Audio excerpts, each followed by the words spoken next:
All right. I think we're live. Push one in the chat if you can hear me.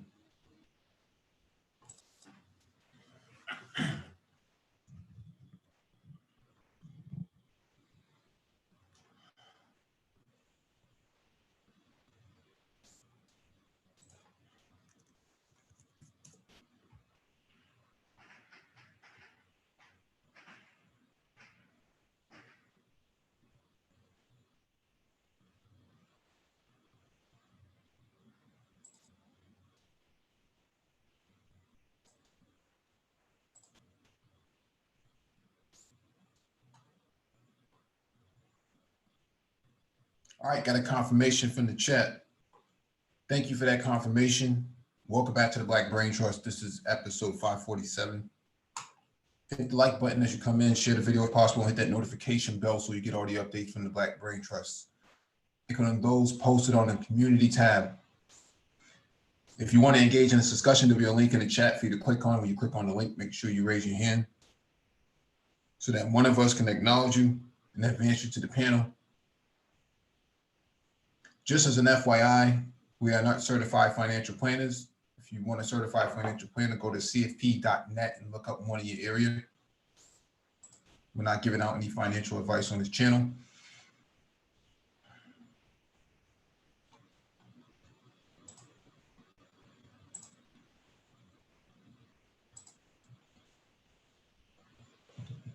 All right, just give me a few seconds. Let me make these adjustments and then we can get started.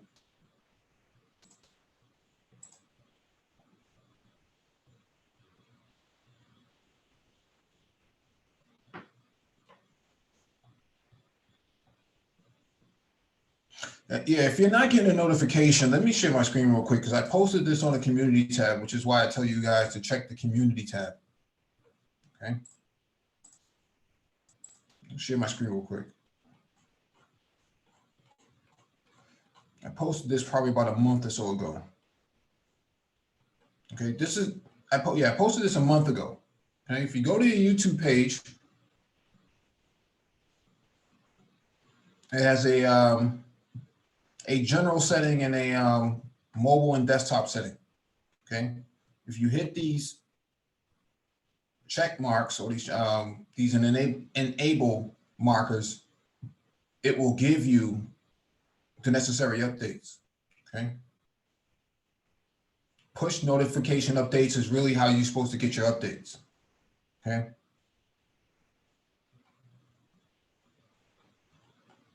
This is why I tell you all to check the community tab.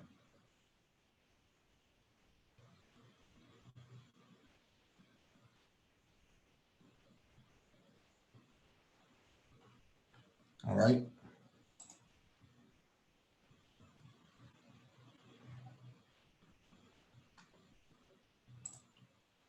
All right, let me drop the link in the chat and then we can get started.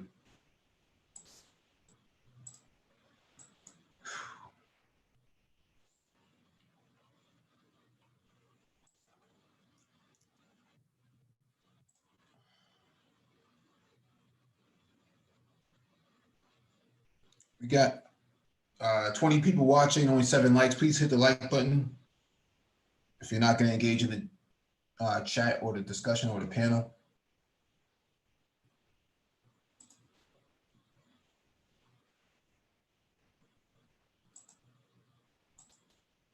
All right, let me get started with the first item on the docket. We're already late.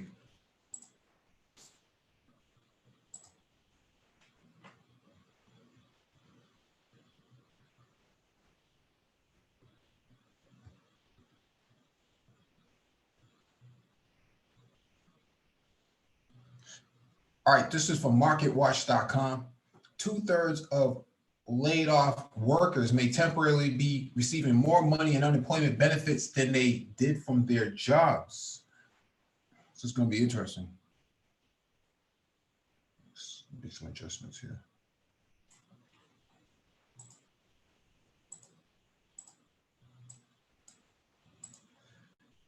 As federal lawmakers debate another relief package for the coronavirus pandemic that puts approximately 35 million Americans out of work, a new study shows how generous or not The added unemployment benefits were in the initial stimulus bill addressing the crisis.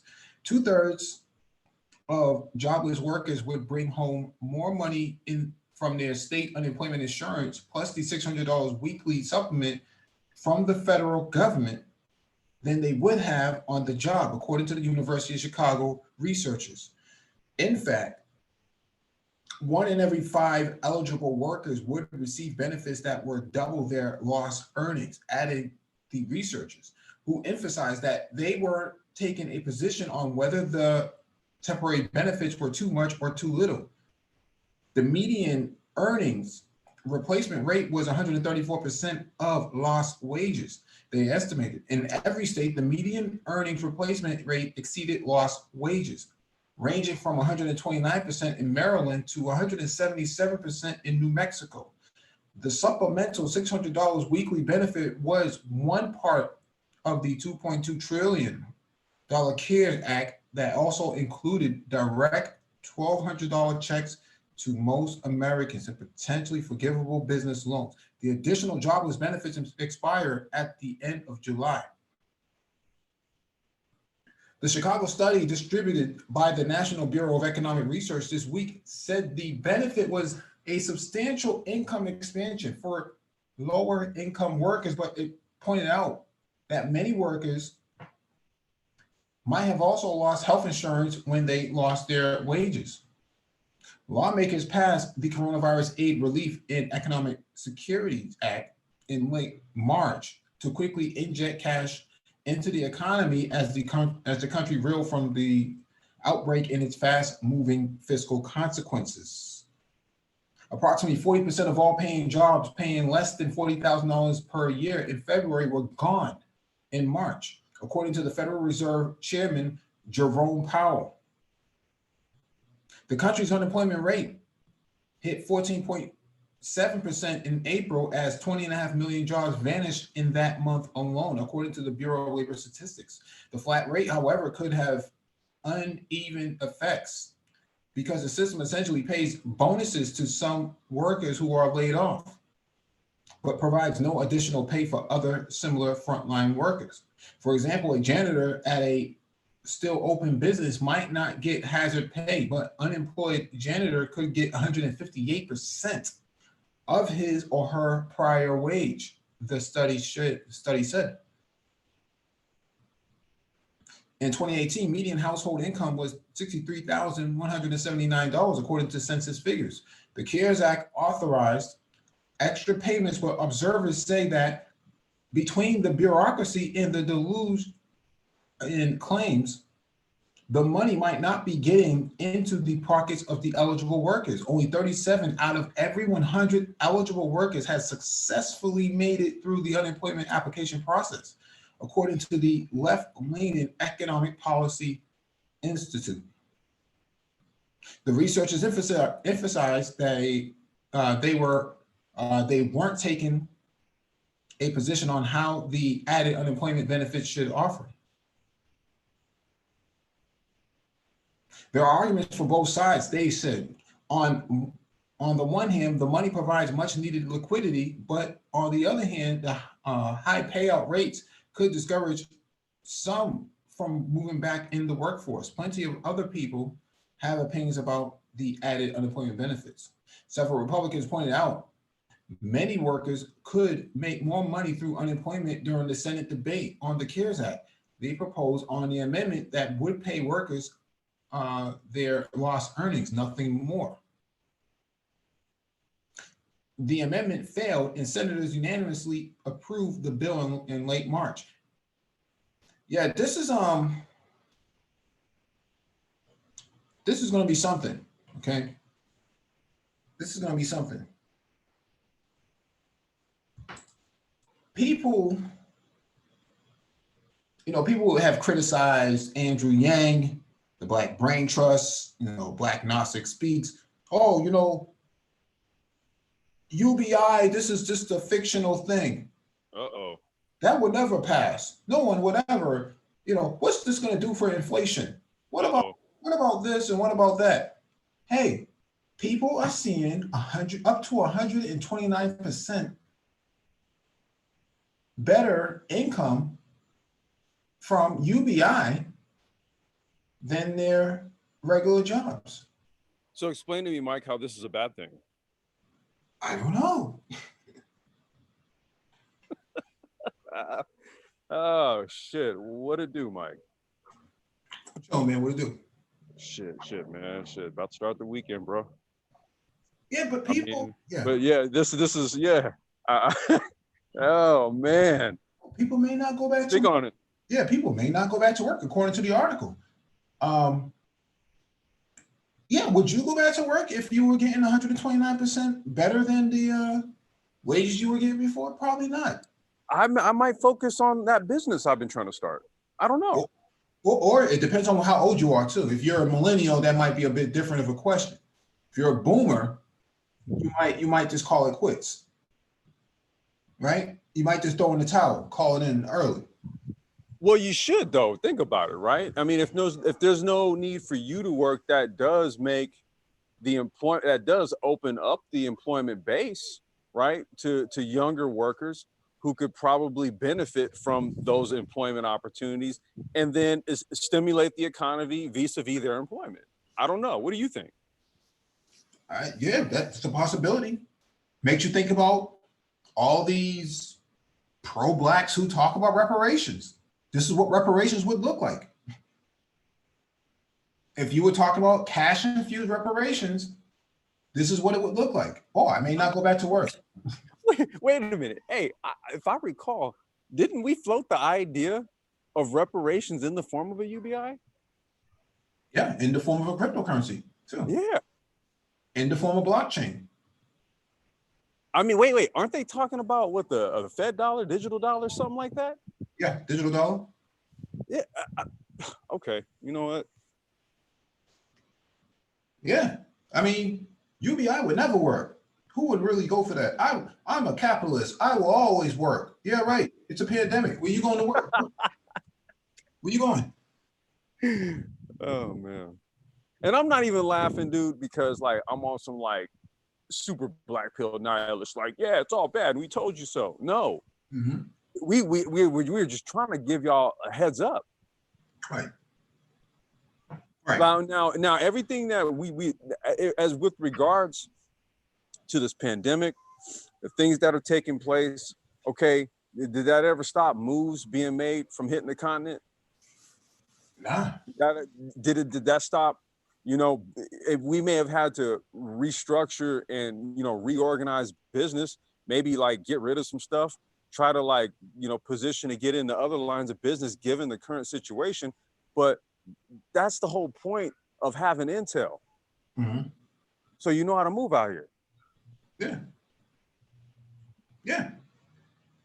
You know, and then you take into consideration, no need to alpha your way through the game now. You got 129% increase of coming from unemployment. Who needs to go back to work now? I think there's stipulations on this though, Complex, that you have to spend the money in a certain time frame. Yeah, and I mean, and that's going to be for the purposes of economic stimulus, right? And okay, you know, there's going to be conditions, then so be it, right? There's going to be conditions. However, we can't get away from that number you just mentioned, and the significance of it. That means that in this situation, you actually have access to more capital than you did when you was like busting your ass 60 hours a week, working gig economy and shit.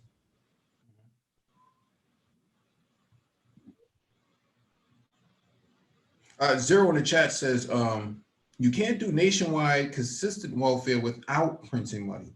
UBI is not possible when you can't print money.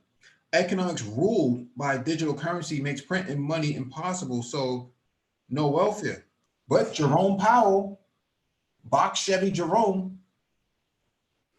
he said that we just print the money. We have the means. Wait, is that Nagone? We have the means to do it. Go ahead. And you have to understand this too. Only 3% of your of American dollars or currency is actually in hard currency. Only 3% of it is. So it's only a small amount that you'll have out there. It's mostly digitized, but 80%.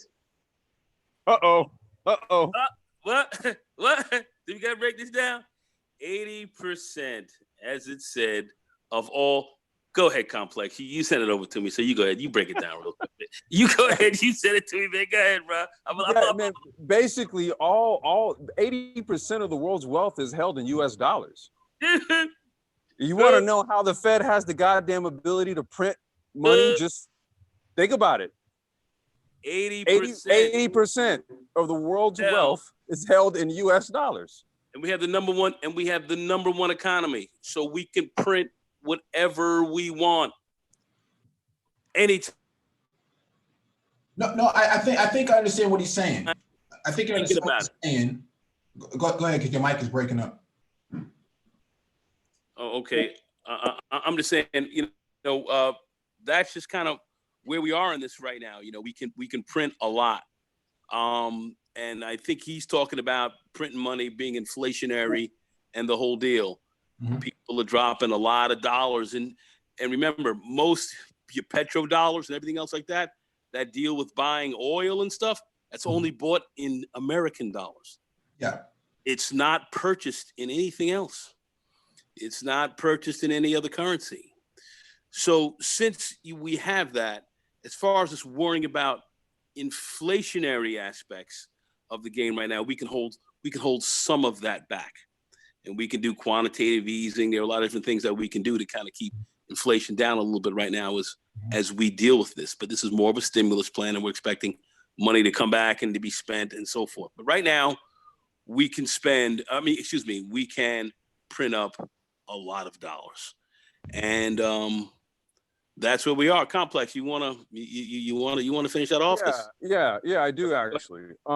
Look, that statement is basically to be taken as the method or the method to the madness, right? So when we ask, well, how does the Fed print all this money? How does the Fed?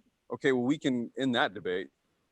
Because that was based off of who was that? Nagon? That was Dylan Radigan and Jimmy Dore, right? Yes, it was. Right. So Dylan, he spent 27 minutes breaking the whole shit down.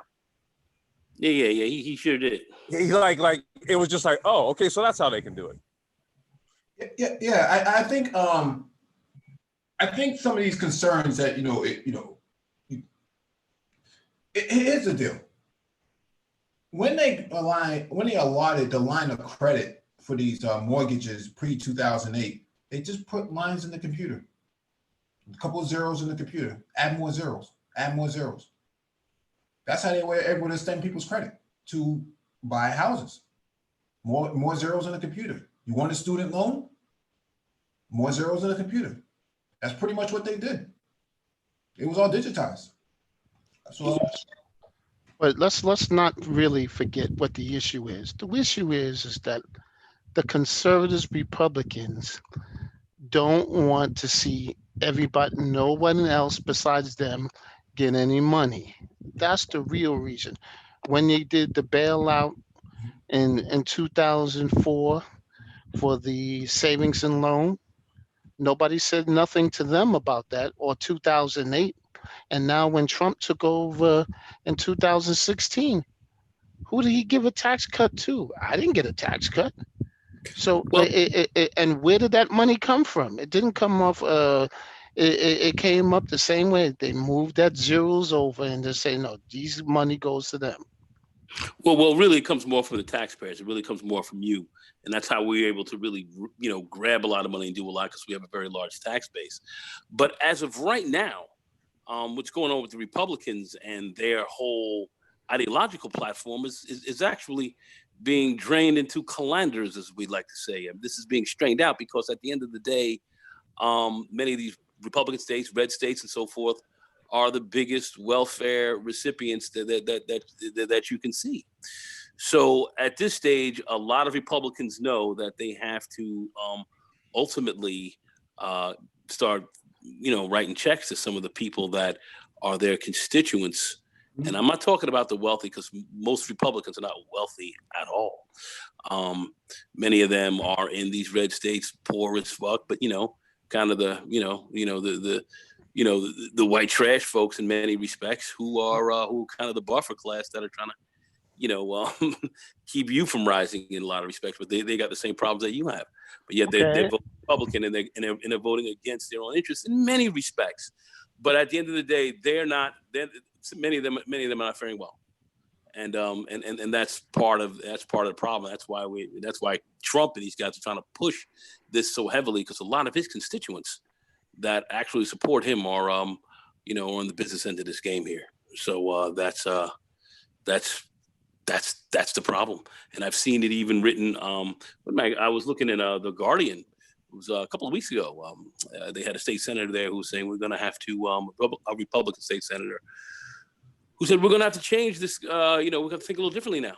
He says, I think some of our platforms and what we're kind of pushing right now is delusional. Looking at what we're dealing with now, we're being a little bit delusional. We're going to have to, change the game up a little bit. That's why they're pushing this. So that's the game on the ground as of right now.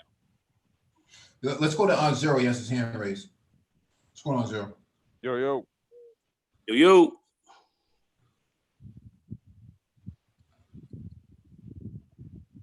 Yeah, I think Zero might be. Oh, sorry. Yeah, no, I was with my kid. So, the comment I made was more towards the future, because you're not going to be able to keep up consistent welfare when you can't print money. Mm-hmm. If you have a digital ledger, you can't print money. The whole reason why digital currency is going to be trustworthy is because there's only a finite amount of it.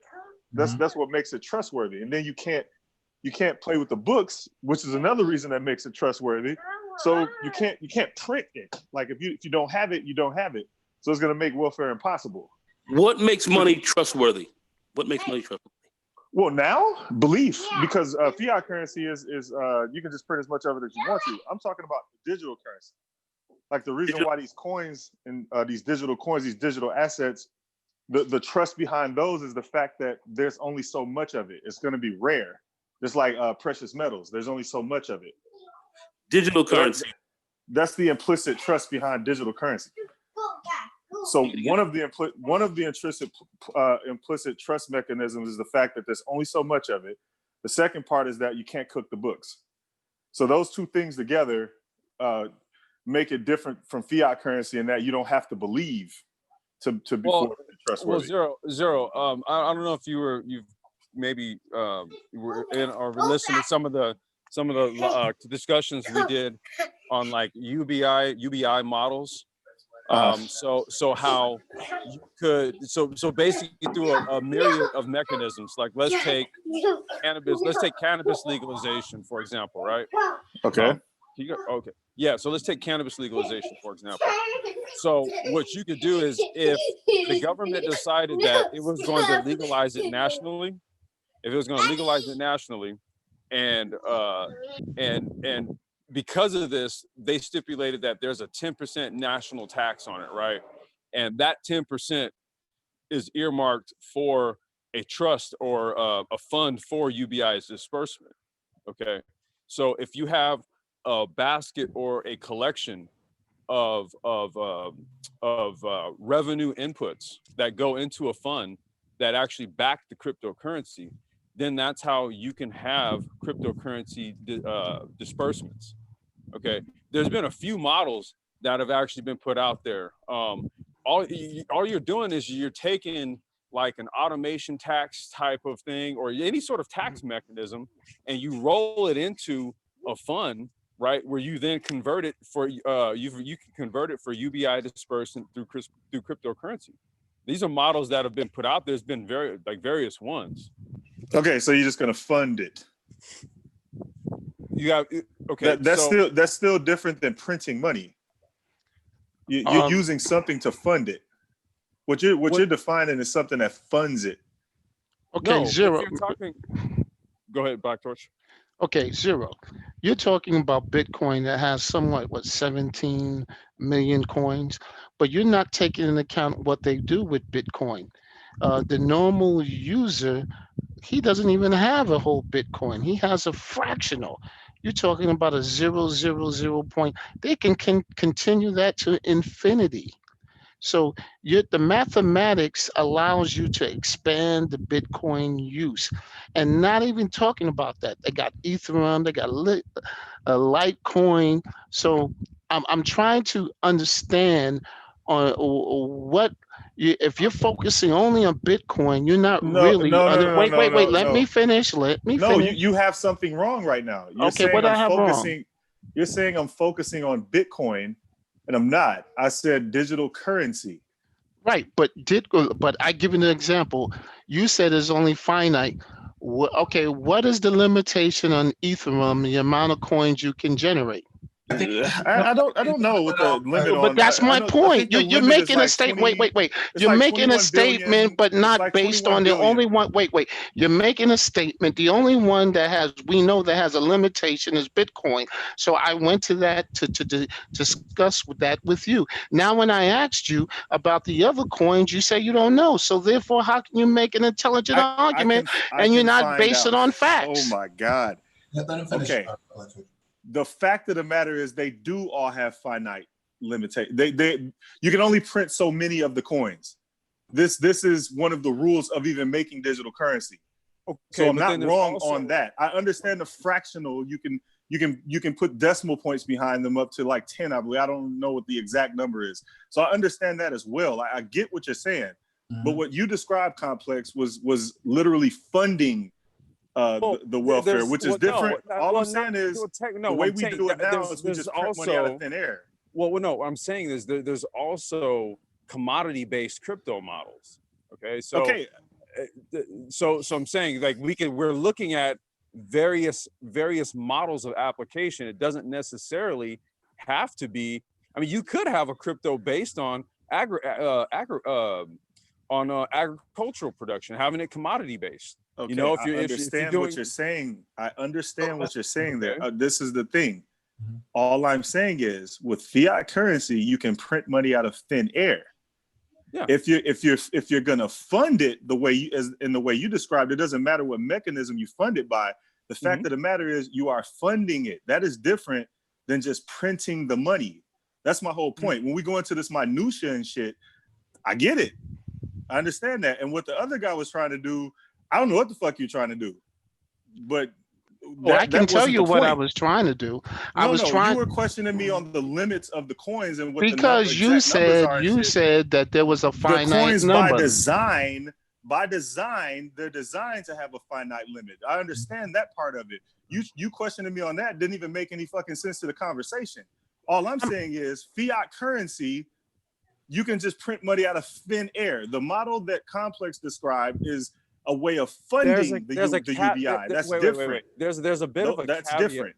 Well, wait. There is a bit of a caveat to that whole printing money out of thin air thing, because I mean that was sort of like the thought or the idea until just a few minutes ago, where Nagone basically indicated that in an article I had sent to him, the reason why the Fed has the ability to do that is because 80% of the world's wealth is held in U.S. dollars. So there's a mechanism. But they can't just arbitrarily do it. There's a fundamental mechanism that allows them to do it. They're not just rogue like that. Okay. And all of these nation states, these nations are doing the same thing. Germany is doing it. England is doing it. They're all printing money to make sure to get the economy to a position where they can restart again. You're acting like the U.S. is rogue and just going around and printing money. Okay, Black Torch. Hey, Torch, I just want to say this very quickly. Not many states can do what the United States does. In fact, very few. No, but I'm saying Germany what is I'm saying doing is it. that England is doesn't even matter. It doesn't matter how many other states are doing it. That wasn't very even few my point. Very We're few. moving the Hold goalposts. a second, family. Very few states can do that because number one, we have the number one economy in the world, so everyone's buying our dollars, and most of their wealth is in American dollars. Yep, So most of the gold is here. So yeah, well, and we had 2/3 of the gold reserves after the Second World War. So that's a big part of what we've got. So we've got a big hunk of the game here. That's why people are putting their money here, and that's why we can print up I know, but I was trying to go to the point what he was talking about. We're just putting up money willy nilly, and I'm saying, hold on. It's not only U.S. is doing this. All these countries now coming up with stimulus package to get their country back to working condition. Yeah, but Black Torch, that's not what Zero. Exactly, man. He's like throwing in shit to try and win the. I'm not trying to win the conversation. No, but okay, then okay. Well, maybe I misunderstood. So I'll withdraw. Let him clear his speech. Go ahead, bro. Go ahead, man. Finish up. Go ahead, man. No, I was just saying because No. Let Zero finish his point. Oh, okay. I'll shut up then. Okay, so as far as like other countries printing money, what the fuck does that have to do with what we were talking? We understand that. That's a conversation reset. We get the other countries print money. All I'm saying is, with fiat currency, which only requires belief, you can just print money. I get that our currency is the largest, and most people invest using it or invest in us. But the fact of the matter is, with fiat currency, you can print money. You can, and we have been doing it. So, what I'm saying is, as far as like conceptually, fiat currency, you can print money. Digital currency, you can't print money. Now, understand that you can break the money into divisible groups, into like decimal point placements. That's still different than just printing money because you've run out of money, which is what we can do with fiat currency. So let me ask you this then, Zero. So does utilization and application somehow change as a result of this? It can. Yeah, I mean, well, it can. No. I mean, you're going to use it for the same things, right? I mean, how you use it may change, but isn't that kind of like a sign of everything else right about now? I mean, do you think that we're going to be returning back to some sort of pre-COVID situation? No. Okay. So then I would say that perhaps we may need to expect for this possible reality then, where that may actually very well be the case, where we don't have a fiat currency anymore. I'm going to go back to my original statement once more. Okay. In the situation, what we're talking about right now, if we're moving to digital currency, I should have been more specific when I was typing. You're not going to be able to consistently print money to support UBI. That was my whole point.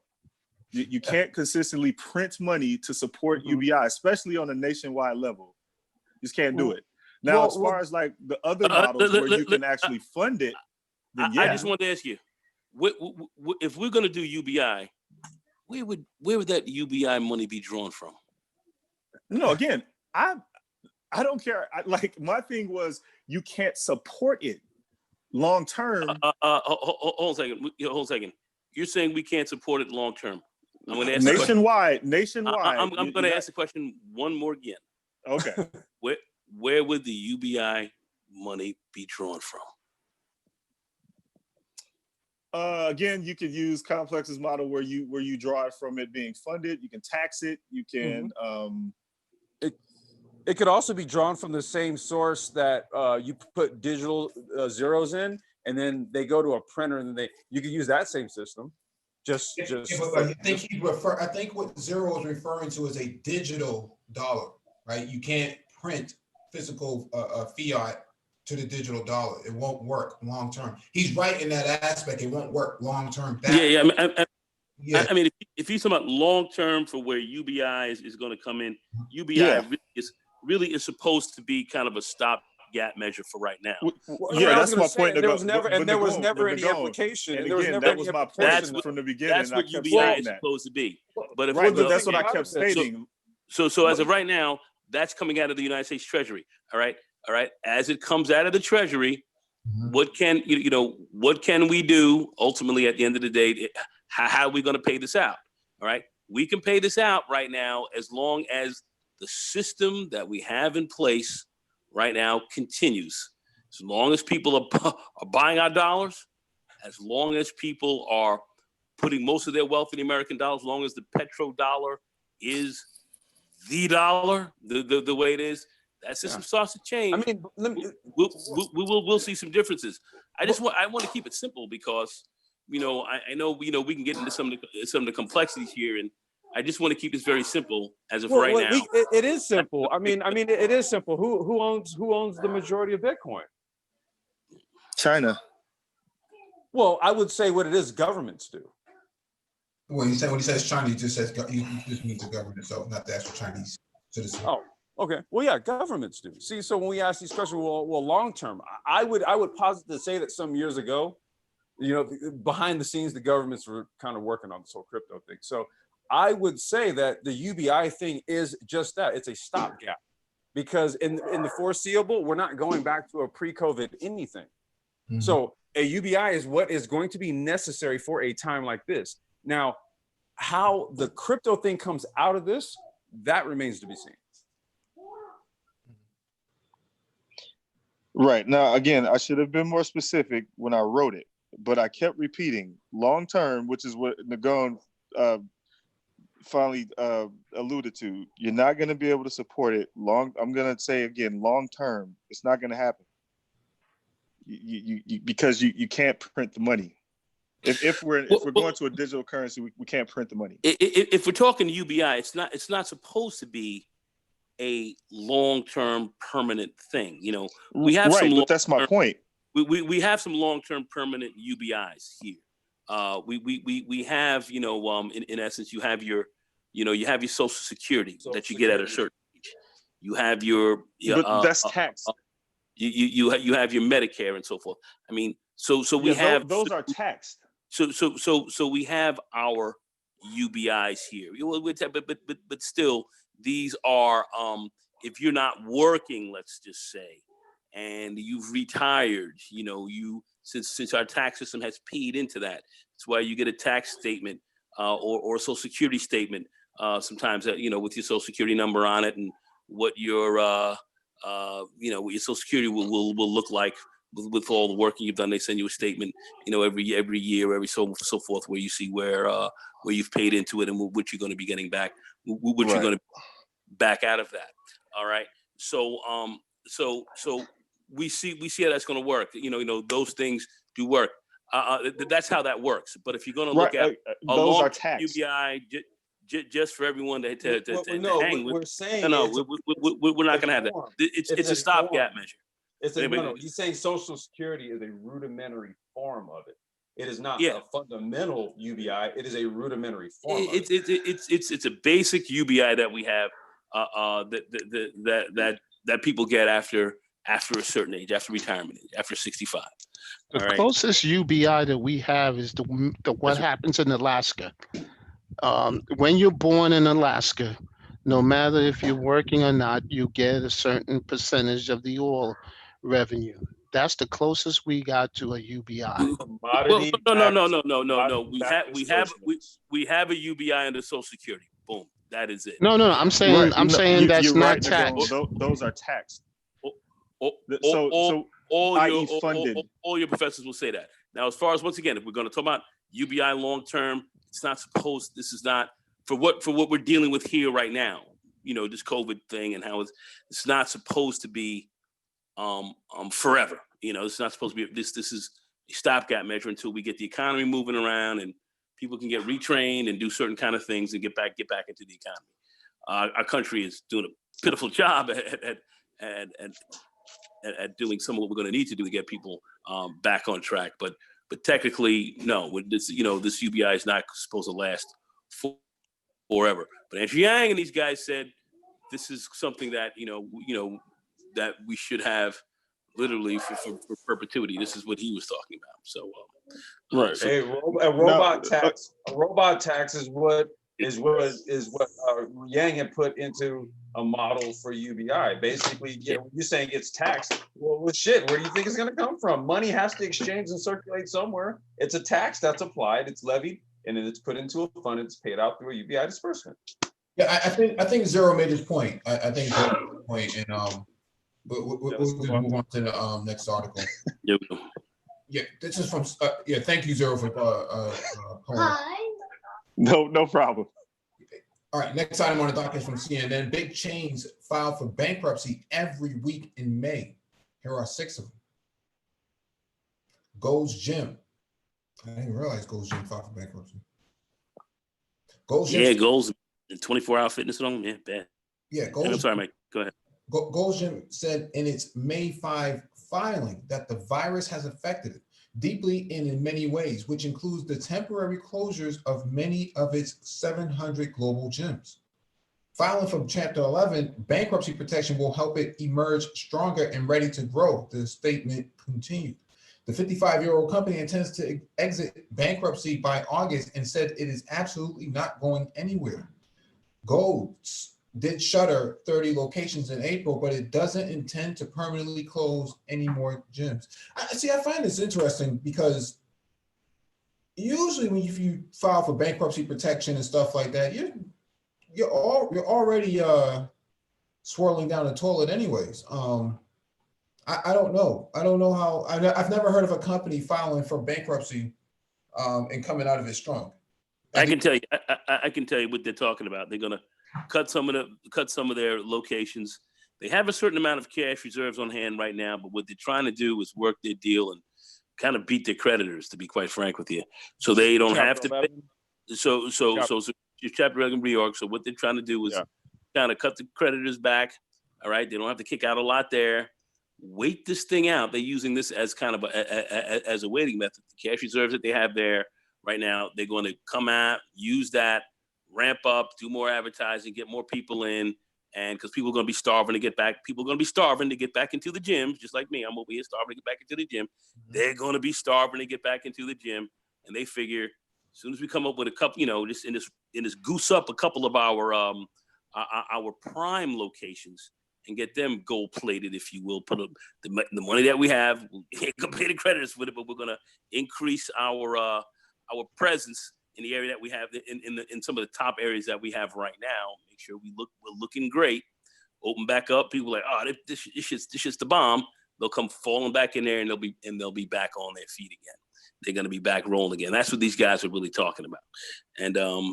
And really, this is they're using bankruptcy right now as a method to kind of stave off, with the Philistines.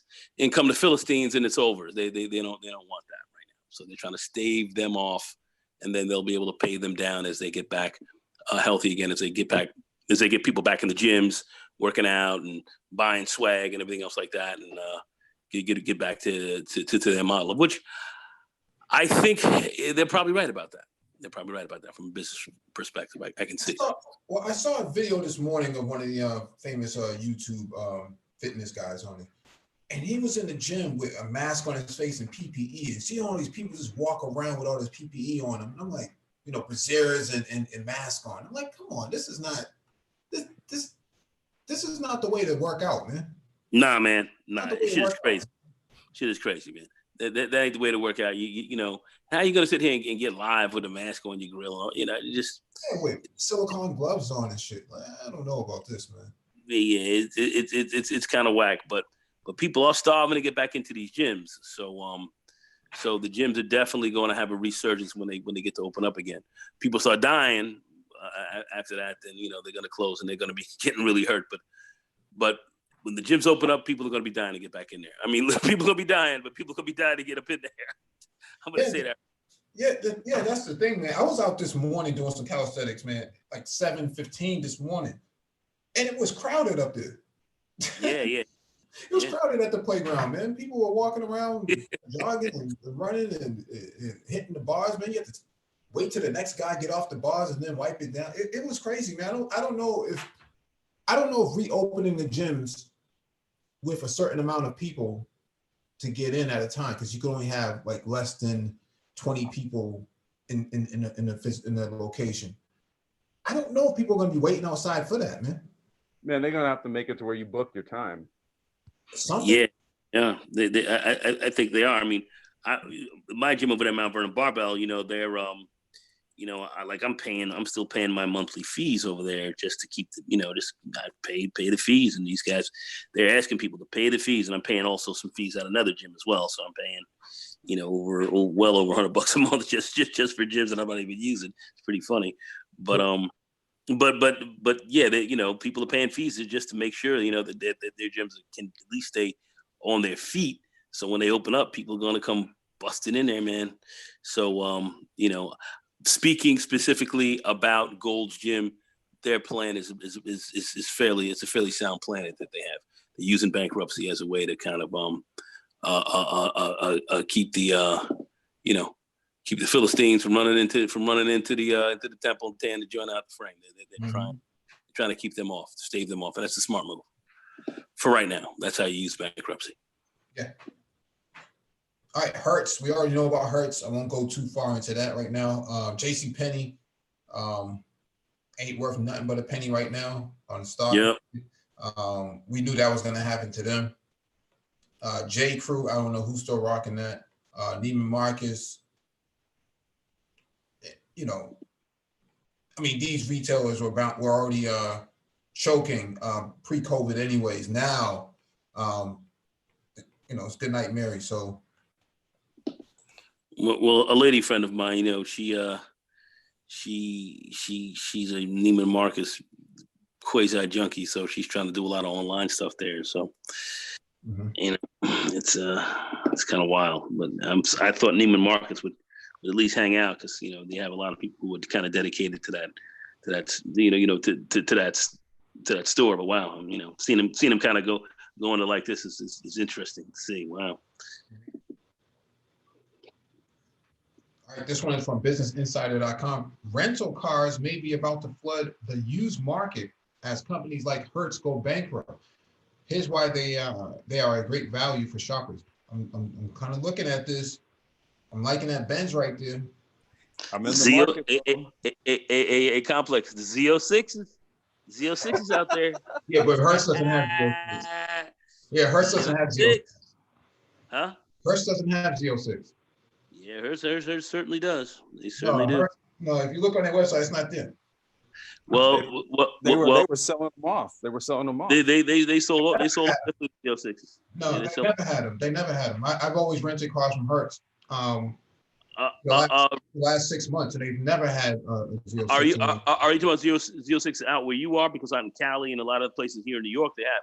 They have Stingrays, but they don't have Z06s. Stingrays, yes, but not Z06. Complex. What did we read? I heard it was Z06s, but that was the article I read because they were talking about how the signs were pointing that Hertz was going to do this back in maybe November, December of last year, when they started basically fire selling their Corvettes. Particularly, they said that they were unloading the Z06s for like $50,000. That was what I read. Yeah. We read that. So I don't know. Anyway, go ahead, Mike. Now that the rental car giant Hertz has filed for Chapter 11 bankruptcy, the company's next steps aren't clear. But if a whole slew of used rental cars suddenly hits the market, don't immediately shy away from them. Picking up a used rental car isn't always as bad as you think. Car sales have been in terrible shape this year, mostly because of the COVID-19 pandemic. It's a buyer's market for sure. So if you're thinking about picking up something new for yourself, right now might be the time to do it. Hertz has no intention of buying any more cars for its fleets this year. In fact, Hertz and other suffering rental car companies are likely to sell off big chunks of their fleets instead. Industry experts expects the companies to unload 1.5 million cars from its U.S. fleets in the coming weeks and months, according to CNN Business. What does this mean for you, a prospective buyer? It means that you're going to have a lot more used cars to choose from and probably at more favorable prices. I'm not a big fan of the Nissan Versa, but I can understand somebody who's looking for one. However,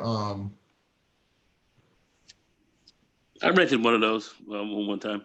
Yeah, I'm not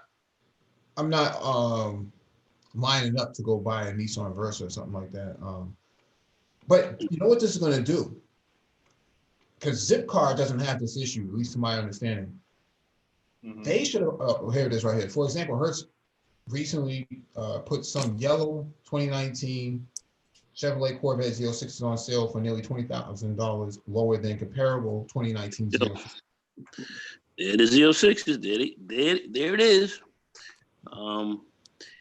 Yeah, the rent-a-car, like Enterprise and all them, that's a big part of their business. They sell cars. They have their cars in the fleet for a while. They have them there for a year. They retire them out, and they sell these cars out. So selling cars are a big thing that people do. That these companies do. So I figured that's the same with Hertz, but I think they had a lot of top line cars there that were rather expensive. They were, once again, pretty top heavy. That's what I think really has hit them. I mean, they've been an old car company. How long has Hertz been around? Close to 100 years? How long have they been around? 1918, yeah. How many? Since 1918. 1918. Yeah. Oh man, Hertz. It's been around a long time. So they supposed to be the gold-plated boys. Because I remember I used to go out to LA, and we'd go out there, and I'd stay at the Mondrian Hotel and over there in Hollywood, and we'd go. I always rent like a high-end a Jag or something like that. That's what we cruise around LA with. I was heading out to LA a lot, so and it was Hertz. Hertz was the guys. They had all the Luxo. They had high-end Luxo stuff. So that's just how it was. So I think they're top heavy, and I think it came to get them. Because I'm not hearing anything about Enterprise. I'm not hearing that Enterprise is finished, or I think Enterprise owned Zipcar, so I think they kind of insulated a little bit. But okay. My original point that I was trying to make was that I think this is going to force these rental car companies to come up with a more automated process for renting vehicles. Yeah. Because a lot of your CapEx is spent on real estate, right? Trying to find a place to store all these vehicles, especially at airports and stuff like that. And then you take into consideration, just the human resource aspect of, paying these people to go drive these cars around and whatnot. There's going to have to come up with an automated process where they have this certain location in urban cities where these cars are just stored at on the street, kind of like Zip. I don't know if anybody, have been to some of these new condos and stuff like that. They have Zipcar designated parking spaces for Zipcar. You get a car just from there, and you just kind of swipe your badge or your phone to the car, and it opens up, and then you start to drive off. That's typical process. But Hertz and some of these other rental car, Thrifty, and the rest of these rental car companies, they didn't have that process. But I think most of those rental car companies, they make the majority of their money off the airports, because that's where people come in and then they rent the cars. Yeah. That's a big part, because anytime like I said, I would go cross country, heading to LA or whatever, and we always rented right there. Right there from the from the airport, and they had everything there. And so right out there, right outside LAX. That's where it was. Damn right. Didn't go into town. Didn't go into town to do it. They're right there. I'm surprised they're not talking to Uber and Lyft and some of these other rides. Oh my God! Hold on 1 second. Oh, well, we're not just talking about this. We were just talking about. Go ahead, Complex. Go ahead, man. Go ahead. No. I'm good, man. I'm good. I'm just. Go ahead, man. Go ahead, dog. That's what I'm saying, man. Shout out to Mike, man. Mike B, man. That's all. Because no, look, man. Me and Nagone, we was talking about it heavy, man. Maybe 2 days ago. Yeah. Quiet as kept, man. I bought Hertz, man, when it was like pennies. Oh yeah. And I was talking to Nagone about it, man. And I was telling them, I was like, look, man, the way I see things going with Hertz is it's just like you said with what was it, Gold's Gym, where they're going Chap 11. So that allows them to cut things and get rid of things and then restructure and reorganize, right?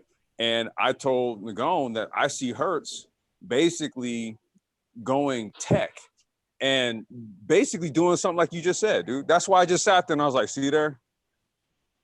Yep. We were just talking about. We were just talking about this. Yeah. And Yep.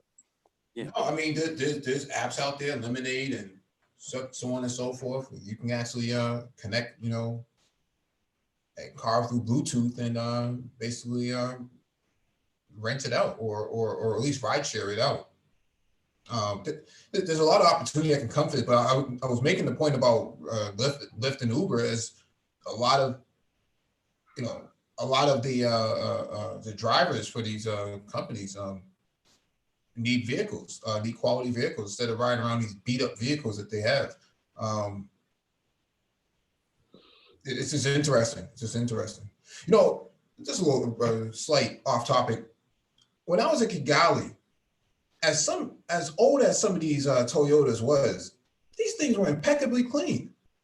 A lot of these Africans take pride in their vehicles, man, when they do taxi service or Uber and stuff like that. I mean, these vehicles were impeccable, like they never even been driven before, like they just came straight off the assembly line. Amazing how in different countries how cars are valued. A Toyota is looked at like it's a Mercedes here. Very interesting.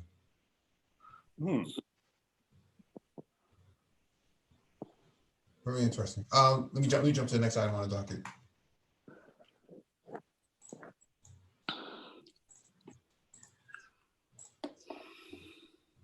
All right, this is from NewYorkMag.com. Hertz is bankrupt and the effects will flow throughout the car business. Wait, Nagone, were we just oh shit. Like a lot of companies that have gone bankrupt during the coronavirus crisis, rental car giant Hertz had pre-existing conditions. The company had gone through 4 CEOs since 2014, made questionable decisions about which cars to buy and taken on too much debt. The interaction of a collapse in retail car demand and a fragile debt structure is what finally did the company in. Hertz financed itself mostly by taking out loans secured by its fleet of cars, and if the cars fell in value, Hertz lenders had the right to demand an immediate payment, reducing the amount of the loan.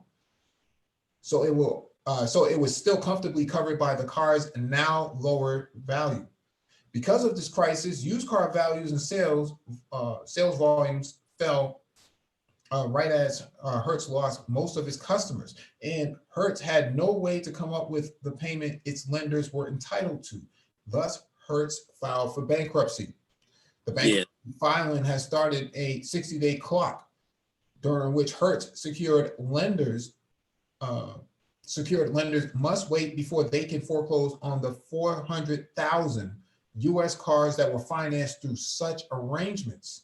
It is possible that during the 60 days, Hertz and its creditors will work out a deal that forestalls that foreclosure. Hertz has unsecured lenders who depend on Hertz future revenues to be repaid and who will be screwed if the secured lenders liquidate so much of the company's vehicles fleets. So there will be a complex negotiation. A complex. Are they talking about you? Sorry. But such a deal is still likely to involve the liquidation of a substantial portion of those 400,000 vehicles as Hertz prepares to continue doing business amid an extended decline in leisure travel and a possibly permanent reduction in its business travel. So, however, the Hertz bankruptcy works out, you can expect a lot of extra Ford Focuses and Chevy Malibus on used car lots over the next year. That should mean used cars will be cheap to buy, right? Well, that depends. The disruption at Hertz and the broader disruption in rental car demand, which may cause Hertz non-bankrupt competitors to shrink their own fleets, is just one of many unusual things happening in car-related business right now. And some of the other things that are happening could tend to push new and used car prices up. Most important auto manufacturing plants throughout North America were closed for much of March and all of April. Many of them remain closed today. There are ongoing risks to production as the year continues. Resurgence outbreaks could force reclosure of auto plants, and even plants that face no barriers to operation themselves may be disrupted by the lack of available parts due to production difficulties in other countries, including Canada and Mexico. So while the troubles at Hertz could make hundreds of thousands of used cars and light trucks prematurely available for retail sale in the US, auto manufacturing disruptions are likely to reduce the number of new vehicles available for sale in the US this year by millions. This is a pretty long article. I'm not going to go through all this, but I don't know, man. I rented a Chrysler 300, 2020 or 2019, sorry, and very interesting vehicle, man. But I don't know if I'll actually pay for one. I don't know what's on these these retail these rental car company lots that's worth buying at this point, even at the discounted price. I don't know. Not, Well, they're gonna take a beating on this. It's the They're type gonna of take somewhat of a vehicle. beating. If it's a pickup, or it's a minivan, or those, they're gonna have buyers for those. Because if it's like Yeah, one of those cargo vans, because you can turn around and retail sell that to these guys who want to do Amazon or delivery services. So you can make money off those things. What about UBI? Did he say UBI? Okay, no, I know you mess with me now. I'm gonna leave now because that came out of nowhere. No, I'm saying the people who need it the most can't afford it, right? No, well, actually, I don't know if you know how the taxi and limousine service works in New York City. They're actually finance people who have no previous driving records, and they and guys who just have a license and they have the TLC license, and they'll actually give you a loan to go out there and buy a car. And the Amazon is actually doing that also, because I have some people I know that's actually doing that, and they quit their jobs because they started out with one van, now they got like 5 of them. So I would say the other thing too is I know there's a few startups that make self-driving kits for cars that have the ODB2. So, like, let's just say if there was like a would-be startup, they could get cars on the cheap and convert them to self-driving vehicles. That's another thing. It's like you go in there and you have like startup capital, man, look, they'll break you off a fleet shit, get you 10, 20 Versas or some shit. Like, think about how much you could get that for. Right. it's going to be interesting, but we're talking about fairly large amount of cars. Flooding into the used car market. It's going to be tough to move a lot of units, and they're acting like since the industry is going to be shutting down with respect to the auto industry, as far as putting out a lot more new cars out there on the coming up. New cars come out in the lots, and I guess they're going to really try to force people to buy those cars. So could we export them to South America and Africa? I said, could we possibly export those to South America and Africa? It all comes down to the price. How you're going to send them down there? How much are they going to cost down there? You know what I mean? Yeah, I was going to say, what's going to be the import duty? That's the thing. Yeah, some places it'll be far too expensive for the average person to buy. Well, I was going to say, and not only that, some places it's going to depend. Like some places, right? If a car, you can only import the car after like a certain amount of time, right? So let's say like I'm trying to remember. It's like after 20,000 miles, something like that. No, it's actually the model year. Yeah. Oh, it's by year. Okay, I thought it was mileage, but I haven't. Okay. Yeah, like in Rwanda, you can't import. If you import a vehicle, you have to pay. I think it's 60% of the value of the MSRP. Okay. Vehicle. Well, And that's just to import it. That's an import duty. Yeah, That's not including the cost of the car itself.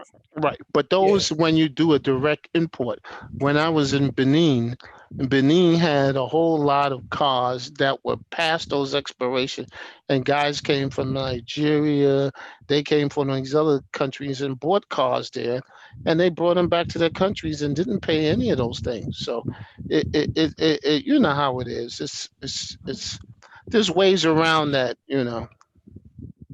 Yeah, but I'm saying No, no, all like places like Jamaica, places like Jamaica, they don't even allow, cars with engines that are over. I think it's like 3 point. I think 3 liters or something like that, 3.5. 3 liters. Mhm. Okay. Yep. 3 liters. Zero, did you want to get in? Oh no, okay. No, I'm just listening, man. No, that's cool. No, I was just saying, what about trucks? Is that the same thing with trucks? Yeah. Okay, because Yeah. trucks and diesel engines, I think you can make a fortune on that.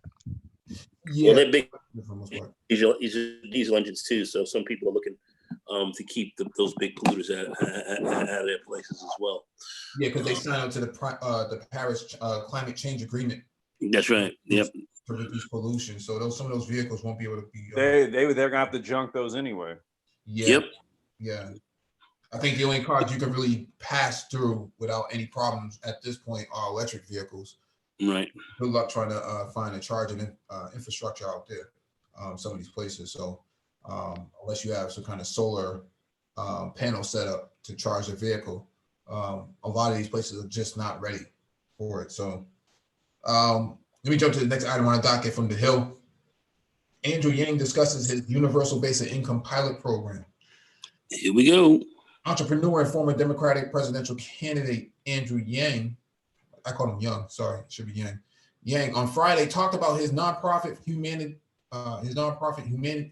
Forward, an organization working to implement trials of universal basic income across the country. Yang ran on a platform of UBI earlier this year during the 2020 presidential primaries before dropping out of the race in February. It's gratifying that so many people see that this is what we have to do for our people, but it's heartbreaking that we're being forced into this because of record depression level, unemployment levels, pandemic that has devastated so many communities. Yang noted that Humanity Forward is distributing $6.5 million in cash relief immediately to Americans in the country that need aid because of the pandemic.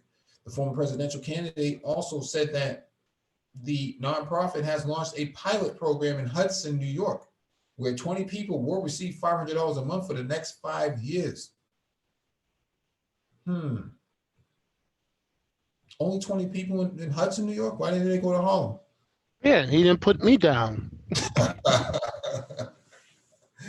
Yeah, I'm surprised he didn't go to the Bronx. I mean, what's up with that? The people who need it the most, he kind of skipped right over them. You haven't been to the Bronx, have you? Not recently. Is there something I need to know? It's not a good thing out there in the Bronx. It's really scary. Damn. And I live in Bed-Stuy in Brooklyn. Mm-hmm. I lock my doors when I go to the Bronx. You lock your doors. Are they automated locks or? My doors, when you know how you're driving and you get in the car and you're just driving along, but when I hit Gunner Hill Road, I make sure to hit those locks. Okay.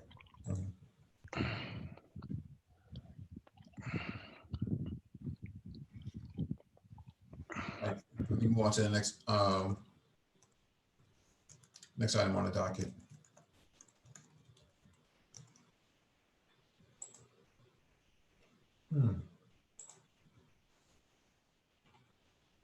Washington Heights, a little dangerous over there.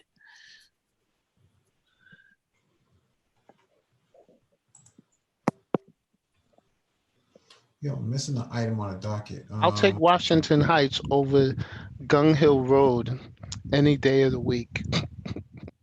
Yeah, I guess you don't know the crime figures. You don't know. Areas of the city. You don't know. Gun Hill Road is far safer, man. They got a lot of drugs over there still over there in Washington Heights. Well, a lot of drugs, the three most dangerous areas. I have a store over there. It's closed for a bit, but got a store there, and let me just tell you, bro, I've seen real pretty girls walking down that street shooting needles in their necks. So Really? it's crazy, Okay. fucking crazy, Well, crazy. I mean, and robberies. Mhm. In the neck, bro. In the neck. Yeah, because they look for a vein. They get, Mainline. yeah, they can. Hitting the fucking. And nice looking Dominican chicks, man, but on them drogas, and it's a bit of a problem over there. No murders or whatever, but just Well, it's I was a little talking randy. about the murders. You make it stuck. I was talking about the Well, the murders murders. are very low in the city.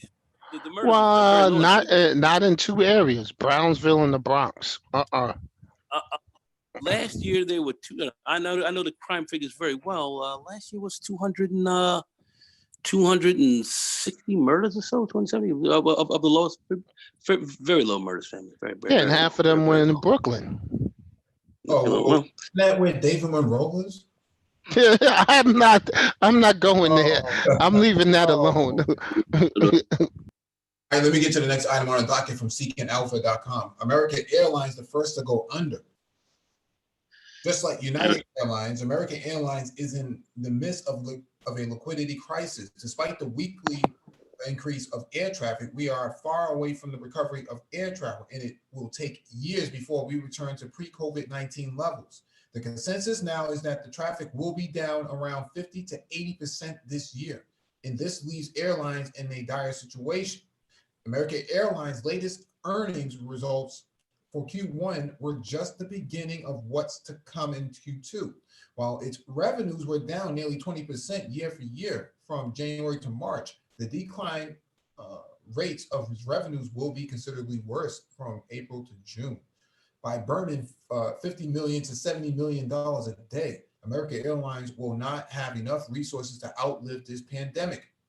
With $25 billion in debt, the airline has no chances of surviving the crisis without additional state aid. However, even if the government will continue to inject more liquidity into the company, it's highly unlikely that shareholders will be able to benefit from it. Even before the pandemic, American Airlines was struggling to generate a positive free cash flow a couple of years in a row. In the current environment, it has no chances of becoming profitable and deleveraging its books anytime soon. Considering its enormous debt burden, there's a very high chance that American Airlines will be one of the first major airlines to declare bankruptcy in recent years. Before the pandemic, American Airlines were already a poorly run airline. The management in the last couple of years was excessively repurchasing American Airlines stock using debt. While the company wasn't even able to generate positive free cash flow at the same time, from January 2018 to February 2020, American Airlines stock depreciated by more than 45%.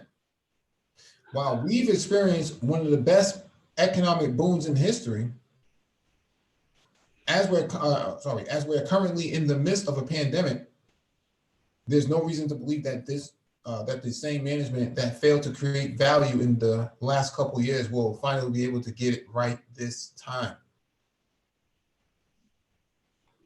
Yeah, American Airlines, from what I've seen, ever since 9/11, they took American Airline planes and flew them all into the buildings. They never really got, in my view, kind of back on track the way they were back in the back in the the 80s and the 90s. They just didn't seem to be live like that. The planes were cheap. They took a big hit financially, so they So they just, it looks like this, it was a big downgrade after 9/11. After 9/11, they just downgrade everything, and it became a cheap, kind of operation. And well, then they had to compete with the Jet Blues, and Spirits, and Southwest. then the other players came in, gave what a lot of people thought was, well, well weighted for good competition for, giving you decent service, in a relatively, low price ticket, and this American just seemed to, they were just bullshit. Their planes were garbage. It was just a bad experience, man. So I think after 9/11, they never really got got back on that real good foot again. They did okay. They did their stuff, financially. They hung in there, and other airlines, Continental and so forth, and them merged with United, and they did their whole thing there. But United, took a little heat, but they seem to have recovered fairly decently after 9/11. But American just didn't come back around well. And I noticed that, from one who flew, I flew a lot. So I was flying a lot. So I just saw it. And this is no surprise to me. No surprise at all. Kind of like Pan Am back in the 80s before they went down. Yeah. Damn, Nagone, you know all those airlines. Next, you're going to say Braniff. Oh, yeah, I remember Braniff. Yeah, I remember that. Oh, my God. The Pritzker family, they owned them. Yeah. But do you know the reason why they're having all these problems? Because the American Airlines has all these different, they got 737, 730s, 787, 767, 757, opposed to like what Southwest only has 737s. That's their whole fleet. And it was easy to upkeep. American just was all over the place. They were a fairly popular airline, but as I said, after 9/11, with their fleet, and they took a big financial hit because people were afraid to get on their planes just because it was associated with 9/11. Basically, that's what it was. That's what the hijackers used. Yeah, that's what the hijackers. People were just afraid, man. They just were afraid, and it hammered them, and then they became like a shoestring operation. Mm-hmm. It just the quality of everything just went down. And people were looking for options. In the management game, I don't know why they had such terrible management, which that came down from the top. Which their leaders, in my view, were highly sucker laid, and then they didn't they didn't meet the demands that were needed from them. They didn't, and they hung out. But now this does not surprise me what's happening. I think they have been teetering for the last 20 years. That's how I really feel about them. Yeah. Go ahead. We got DE Raptor on the panel. Shalom, DE. DE. Shalom. Peace. Hey, the mergers that you guys were just talking about, they were designed to serve America, to save American Airlines. Yeah. And then what they did was first they let Delta merge, because Delta, then American could say, you know what, Delta is stronger than us, and if they allow to merge, then we should be allowed to. And that's what they went to the government and said, hey, we have to merge. And they bought some of this, the best routes that was available. Mm-hmm. They got some of the best routes that was available. And even though they got all those routes and the best routes, after a while they took over Brazil. After Varig went out, and Nagone would know this. They took over Brazil. They used to fly out of Miami to almost every big city what happened is that United pulled back, Continental pulled back, all these guys pulled back because the banks forced them to pull back operations. And let Americans have all of those. Yeah, Continental and United merged. Remember Continental? Yeah, I know that. But what happened is that when Continental and United merged, Continental had a strong footprint out of Houston down to Brazil, down to South America. all over South America, really. Yeah, I remember that very well. And America and United had all of Pan Am's routes South America, but they didn't use them. So what happened is that American picked up all those routes. They were flying from Miami to Berlin, and which is one of the routes that United was flying. United pulled out of that route, letting American in. So they were trying to save American for a long time. That's what I'm saying. They were trying to save it. They didn't really recover after 9/11. Like I say, Delta picked up because Delta would come right from New York. Then they would go right to Atlanta. And then from Atlanta, they would go straight to Rio, they would have that straight to Rio flight, or they'd hit Sao Paulo and they go straight to Rio and stuff. And, they had that. And then I remember I would take Continental, but then Continental would go from Elizabeth, New Jersey, not Newark. And then they, Liberty International, and they fly it down to freaking Texas, fucking Ronald Reagan fucking asshole joint, and then they swing back and go down to South Miami. They say coming through Texas because they were nothing but haters up in there, and it was just a lot of haters over there, man. But you guys wouldn't know this, but that's when I first going to Delta. That's why I switched over to Delta because they were a lot easier to deal with. But anyway, go ahead. Yeah. Pan Am used to have all of the routes to the Caribbean and South America. Yeah. Nobody else was allowed to fly those routes. Yeah. Except the countries that they were flying to, their carriers from flying to the U.S. Yeah. And then when United bought Pan Am South American and European routes, United got all those routes out of Miami. United used to have, 747 flying down to Brazil full. Yeah. How does an airline company get to monopolize a flight path? Because at that time, we used to have reciprocal rights, what they call reciprocal rights, which is that if say at the time, Varig was Brazil's carrier, Varig would fly a route from Sao Paulo to Miami. United Pan Am would have that route. Varig would fly a route from Sao Paulo to New York. Then they have a route from Rio to New York. Then when they moved the capital, they have another route from the capital to New York. So every time Varig had one route, then one American airline would be allowed to pick up that same route and fly it. So Pan Am was the only one who had all of these routes because Pan Am was the international American carrier. It was a flag carrier for the United States. Mm-hmm. And Eastern was like the second. No. The backup carrier. DE breaking it down. He breaking it down. Eastern was the backup carrier. And when Eastern went down, American bought all of those international routes that Eastern had. Okay. So yep. this thing wasn't in I forgot the year, but the city of Miami built a terminal in Miami Airport and gave it to American, and they made all the other airlines pay for building that terminal. So they were trying to save American. American, they say, you know what? If you give us this, we're gonna employ 25,000 people in Miami. Mm-hmm. And all the other airlines took American to court. They took the city of Miami to court, and they lost. So they had to pay for that terminal, whether they were using it or not.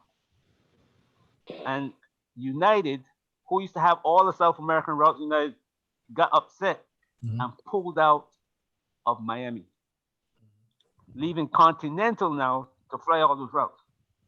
Yeah, yep. And Continental was flying out of Newark to those to Brazil and places. Yeah. Right. Yeah. So now what happened is that then they gave American, I think it was about 3 or 4 different carriers that they were small, but they just gave them to American. You understand? Mm-hmm. And then the last one was the U.S. Air. They gave American U.S. Air, so Americans have all the routes that U.S. Air has. U.S. Air started expanding to all parts. Every route that they could get into, they got. And it was like a give. You understand? So that when American bought them, American would have all those routes. They wouldn't have to go apply for those routes. They were already given to somebody. Now, because the other airlines couldn't And apply they- for them because they had routes. now, So when they give the routes to US Air, then US Air had the routes. now, That's the way the US government works. If you fly to Japan, say like United's got Asia locked up. So anytime that a route come available and United apply for it, Delta and American will go and say, hey, they got everything. Why you giving us? And the government will say, okay, like United, you got to give up a route to this route if you want this. And that route that United had to give up might be a money-making route. Like our route from Newark to Narita. That flight makes $1 million every flight. I can imagine it. Now, Took it many a times. Yeah.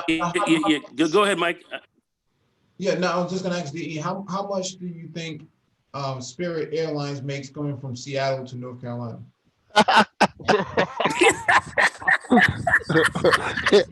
You, Hey, they're gonna make you guys stand up. no, going in DE. Remember this?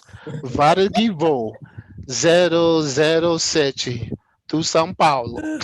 Oh, The Nova York. Yeah. yep. Oh Hey, man, I had a dream about that the other night. And you know how that announcer come over the airline? Yeah, Oh. man, Black Torch. Renaissance has his hand raised. Go ahead. Mike, Oh. Mike, damn funny. Oh man, go ahead, Renaissance. Hey, what's up, everyone? Good, bro. What's up, Renaissance? What's up, man? Yo. Nothing much. Watching this chaos on television. It's crazy right now. Yeah. What chaos you watching here? Oh no, The riots. yeah, they're going on in every Chaos city. Reign. I thought he said chaos reign. But go ahead. Please don't talk about that. Oh man. No, Oh, right. Mike, you really hitting them on cylinders today. BA, baby. No, I was just gonna add with American.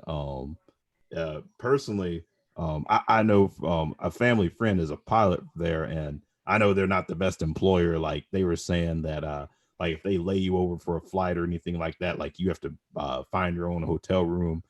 Anytime I've flown with them, I've always been delayed, even out of Fort Worth, which is their hub. So kind of reinstating what you were saying to going and that you said you switched over to Delta. Yeah, anytime I could, flying out of Atlanta before I moved to DC, I was trying to take Delta because the experience was just day and night better. Let me tell you what happened to me, man. Coming back one time off college, just made me stop. Was coming through, went over to that freaking Ronald Reagan. See, I hated that son of a bitch. Even when he was gone, I still didn't like that son of a bitch. Came flowing through there. Had my Cuban cigars, had my Cuban Panatellas, 25 of them, and I had my Cuban rum. I bought this all in Brazil. I bought this in Brazil, and the Cuban rum, you could drink that sucker. It was sweet to by itself, beautiful stuff. The Panatellas, well, Cubans, you know how that goes. So I didn't have enough to sell anything. They were just personal use. And I came back, I was wearing my Brazil shirt, came back, beaming, looking right. Them Texas haters, because in New York, they were cool. But when I came back to them Texas haters and they saw me coming back looking totally polished off, they were like, you back in the United States, you're at Ronald Reagan's. We gonna make sure you feel bad when you leave out this bitch. They're like, no, you can't have this. This is Cuban. They started snapping up my Panatellas right in front of my face. Poured out my Cuban rum right in front of me. I literally felt like jumping over the turnstiles and grabbing heads and snapping necks, but I couldn't do it because, that would have been the end of me at that point in time. But I said, look at these haters up in here. What am I going? And I'm going back to Newark. What the fuck am I coming through goddamn Texas for? What am I coming through this shithole for? What you were through DFW? No, it was Ronald Reagan. Ronald Reagan is in Houston. The only two routes that I used to take. And I came out of there. But snapped up all my shit. And then they were like laughing. I was like, y'all are suckers because y'all know I went down there. Y'all didn't. And they were looking at me. They were tight. But they had me. They snapped at my shit. I said, I'm never going I had a down bottle this route again. I started flying Delta. It was cool. I didn't have no problems. Go ahead. I'm sorry, man. Go ahead. I had a bottle of cachaça. One of the best. I mean, oh man, this thing was laid out in wood, decorated. Man, I came out of the what's called, went to Miami. Those jokers look at me and say, "You can't do that." No, but Cachaça, you should have a problem with that because that's Brazilian. Yeah, I understand that, Yeah, you but should have. they still. Let me tell you something. Even if stuff that I bought in Barbados made in Brazil, they will take it from me. I never had that problem. In fact, when Yeah. I came back again, when I came back through Delta, I came through we first stopped over in ATL and then went right to New York. I was straight. And it was brothers up there. There were a lot of brothers up front there. They were like, "Hey man, what's going on, man? What's going on?" One guy saw me coming through. He thought I was a Brazilian soccer player. I was like, "Nah, 'cause I'm a Brazilian children, so they thought I was a soccer player." But I wasn't. But I came just rolling through, man, and I just having fun. Those guys weren't haters, but those dudes in Texas, bro, they were haters over there. That's why I took the Japanese airline.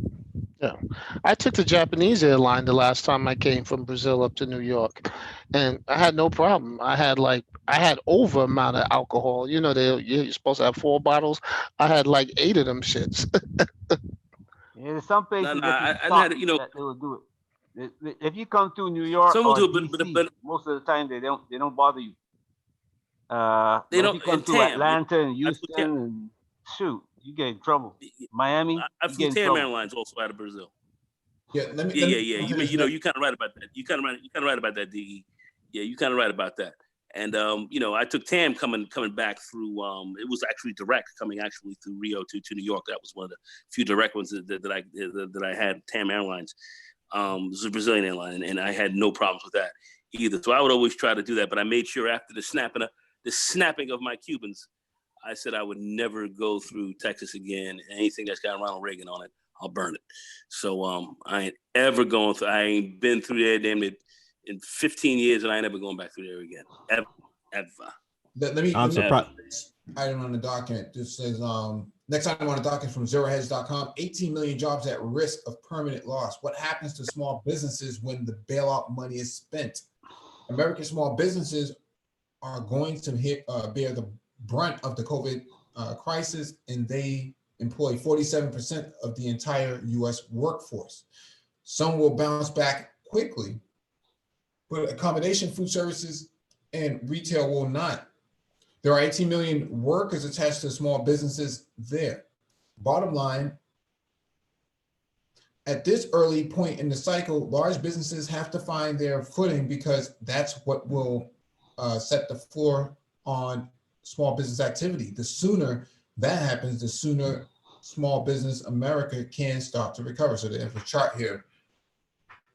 Many small businesses in the U.S. only able to operate 1 to 2 months under current economic conditions. Yeah, we've talked about this before. Okay, there's this perspective. If we just open up the economy, things will get back to normal. That's not the case, and we've been saying that for a while now. And this kind of confirms, what we've been saying before, that having 5 people in the ice cream parlor, that's going to somehow recover the economy. No, I'm sorry, that's crazy. You can only have 1 person in the barbershop. That's going to hopefully make things recover. No, not exactly. I was going to say too. The funny thing is, Wall Street is acting like they're talking about this V-shaped recovery, and some people are pushing back on it, but the market's pricing it in like there's going to be a V-shaped one, and I'm just like, I don't see it. Yeah, I think it's all L. I think it's all L based. Yeah, absolutely. All right, let me finish reading this. Number 1, almost 2/3 of U.S. small business employment is concentrated in just 6 types of companies, and their contribution to the total U.S. employment varies widely. Healthcare and social assistance, 8.8 million workers. Accommodation and food service, 8.3 million workers. Retail trade, 5.6 million. Construction, 5.2 million. Professional, scientific, and technical services, 5.2 million. Manufacturing, 5.1 million.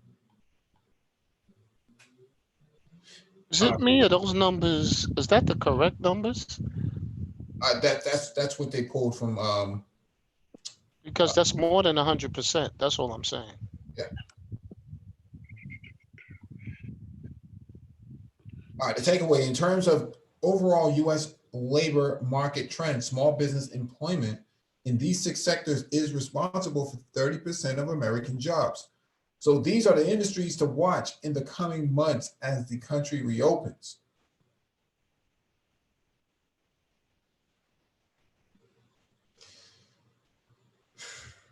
Number 2, small business employment in industries which one rely largely on face-to-face customer interaction, but 2 are not healthcare assistance related and therefore must spend more time and money adopting new business practices and or adapting to capacity limits. We just talked about that a few seconds ago.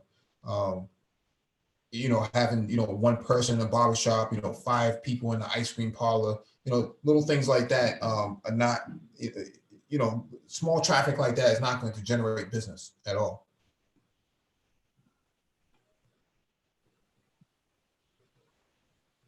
All this reads pretty bearish for the U.S. labor market and economy generally, but we'll close out with more upbeat observation. Large businesses drive the U.S. economy off of a cyclical bottom, and as they regain their footing, small businesses start to pick up as well. It is a myth that it works the other way around. We've seen this in many places over the decades, from restaurants in Midwest factory towns to dog walking businesses in Manhattan.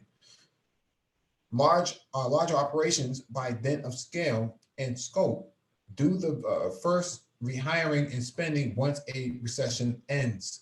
The incremental activity then flywheels into small business growth over time. Yeah,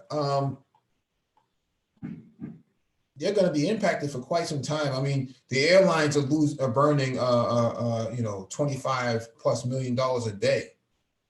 You can't sustain yourself this way. This is ridiculous. Even the protesters, out there, we could look at Minneapolis and the impact of these riots.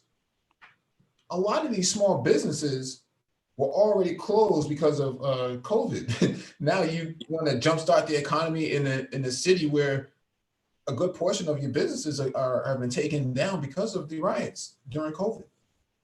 And you're seeing some COVID psychosis too. That's why these folks are they're breaking out now. They're breaking wide. This is crazy. It's social distancing, though.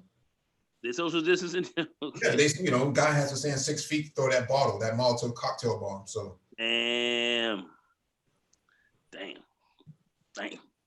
I don't know, man. I know people accuse us of being doom and gloom and stuff like that and saying, oh, the economy's gonna, society's gonna die.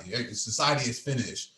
No, I'm not saying that, or at least we're not saying that, people are gonna be eating out of garbage cans anytime soon, but the economy's not gonna go back to pre-COVID for a while.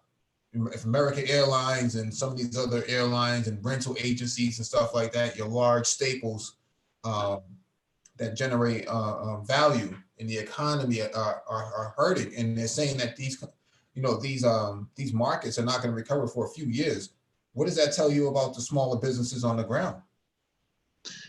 2023, man, 2022, 2023, mid 22, early 23 is when this thing will start to shape back up to where things were. This is what we're looking at. Mm-hmm. Yeah, I spoke with a real estate person earlier this week around like Monday or Tuesday. He said that real estate has been actually doing fairly well. It hasn't been impacted so much by COVID, but everything else is definitely took a dip. I mean, real estate hasn't been killed yet. It's got to wait a little while. I think we might see some dips in the real estate market coming towards, I would say, not too much, early 21. Early 21, we'll start seeing some dips, but it'll only be for a short period. I'm just waiting for the second wave to hit. I think that's where we're going to see some issues, but let's see. I don't know, man. Some people have to start contingency planning, now. I mean, if you wasn't doing it before, now would be the time to do so. This is not going to recover this year. Not going to recover this year. The idea that people are just going to open up, the government's just going to open up the market. We're going to go through phase 1, 2, and 3. We're still seeing second strains of COVID start to pop up this week in a lot of areas. People getting sick. The place, Sam's Club here, at least out in Worcester, Massachusetts, where Walmart had 80% of its employees get sick a few months ago or back in March.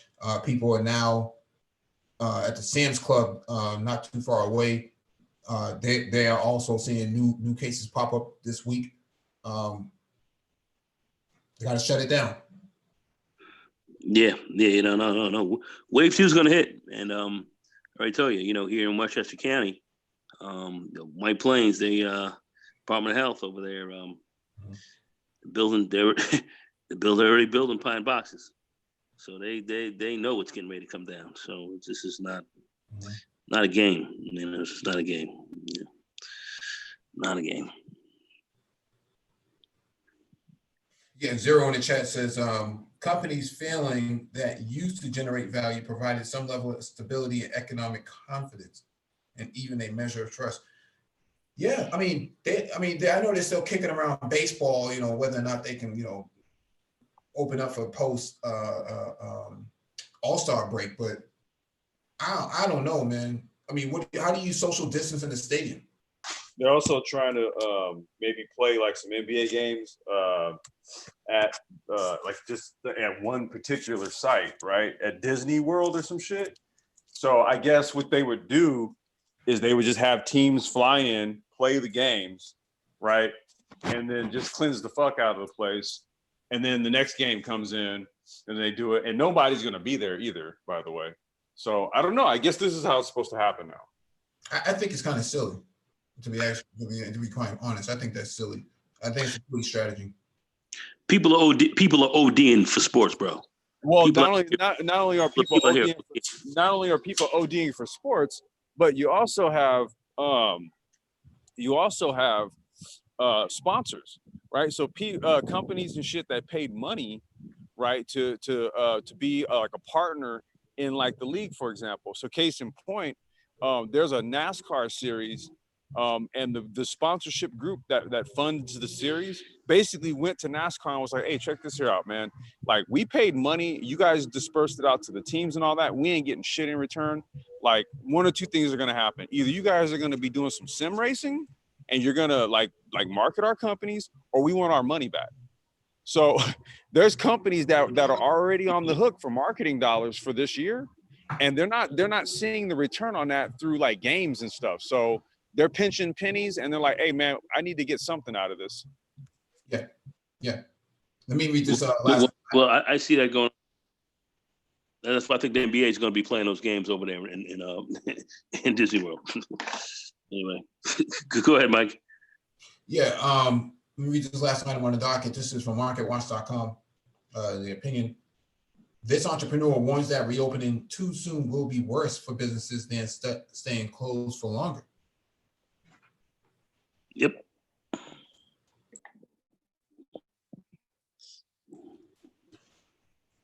Just because state officials say you can reopen doesn't mean you should. Just got to finish talking about this, right? As an entire generation of startups, young entrepreneur ventures, and small businesses could be wiped out as the coronavirus pandemic begins killing off businesses.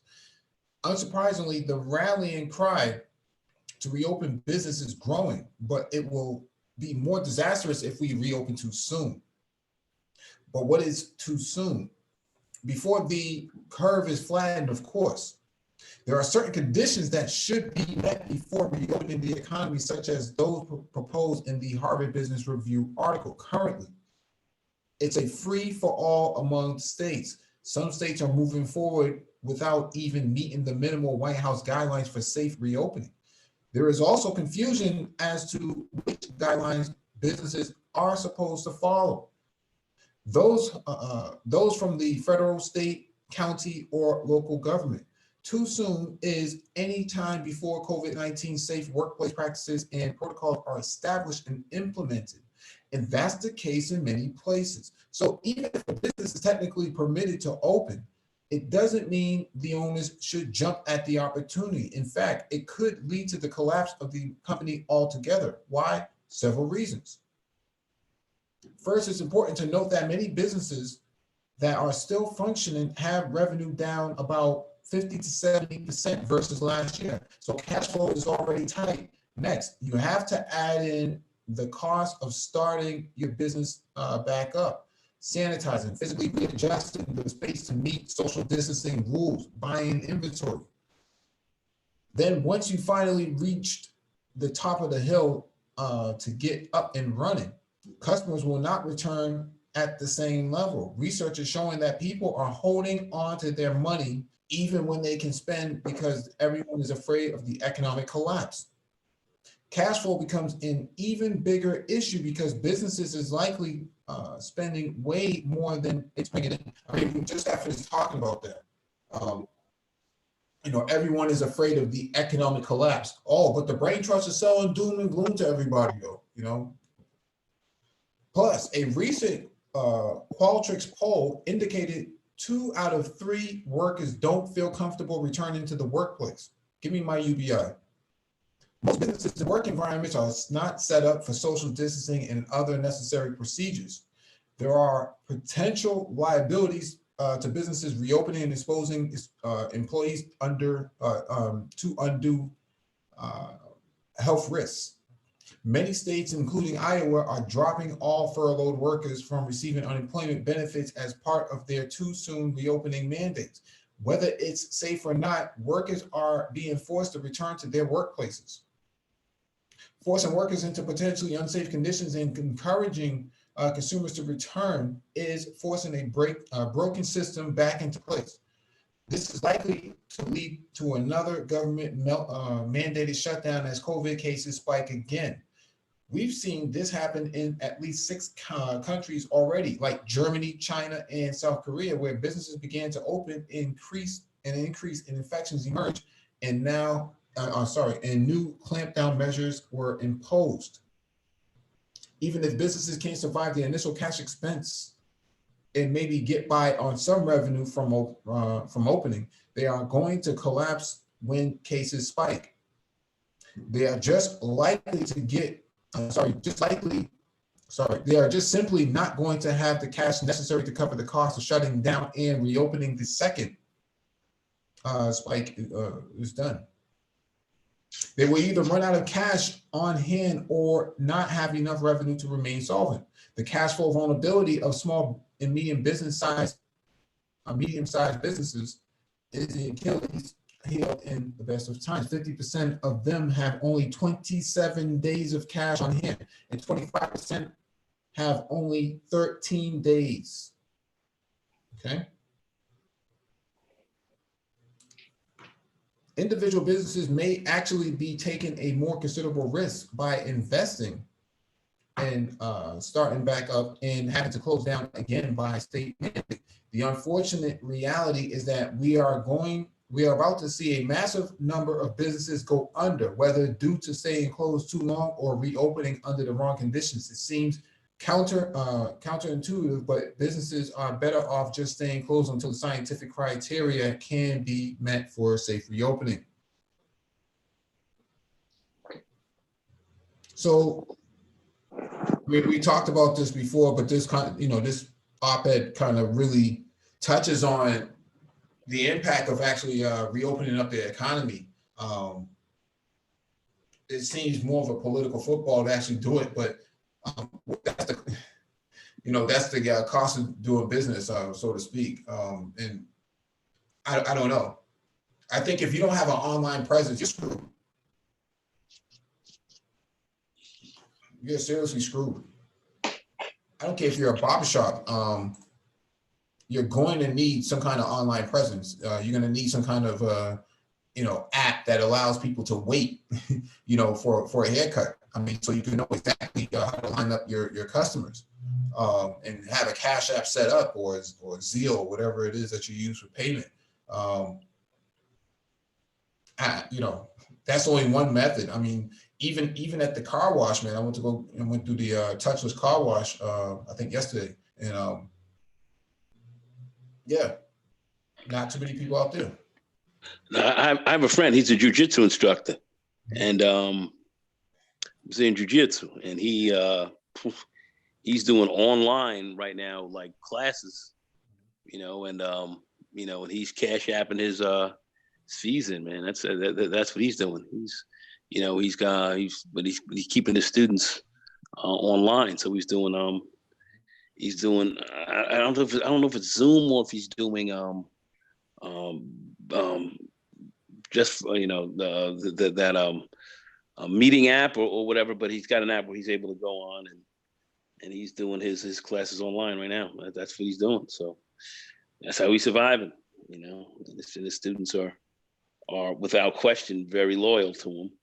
So so all the tournaments and stuff like that they have this year so far have been postponed. But he's training his crew. He's getting his crew together, and they're steadfast with him. So yeah, that online presence and being able to, you know, deal with it from that perspective is critical. It's critical right now. Yeah, you're seeing it in the manosphere. A lot of people laugh when I say that, but you're seeing it in the manosphere. A whole lot of super chats ain't really popping off like that anymore.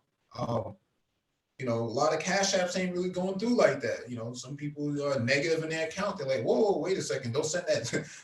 Don't cash out into that account. That account's negative. So goodness gracious, the papers. Where the cash at?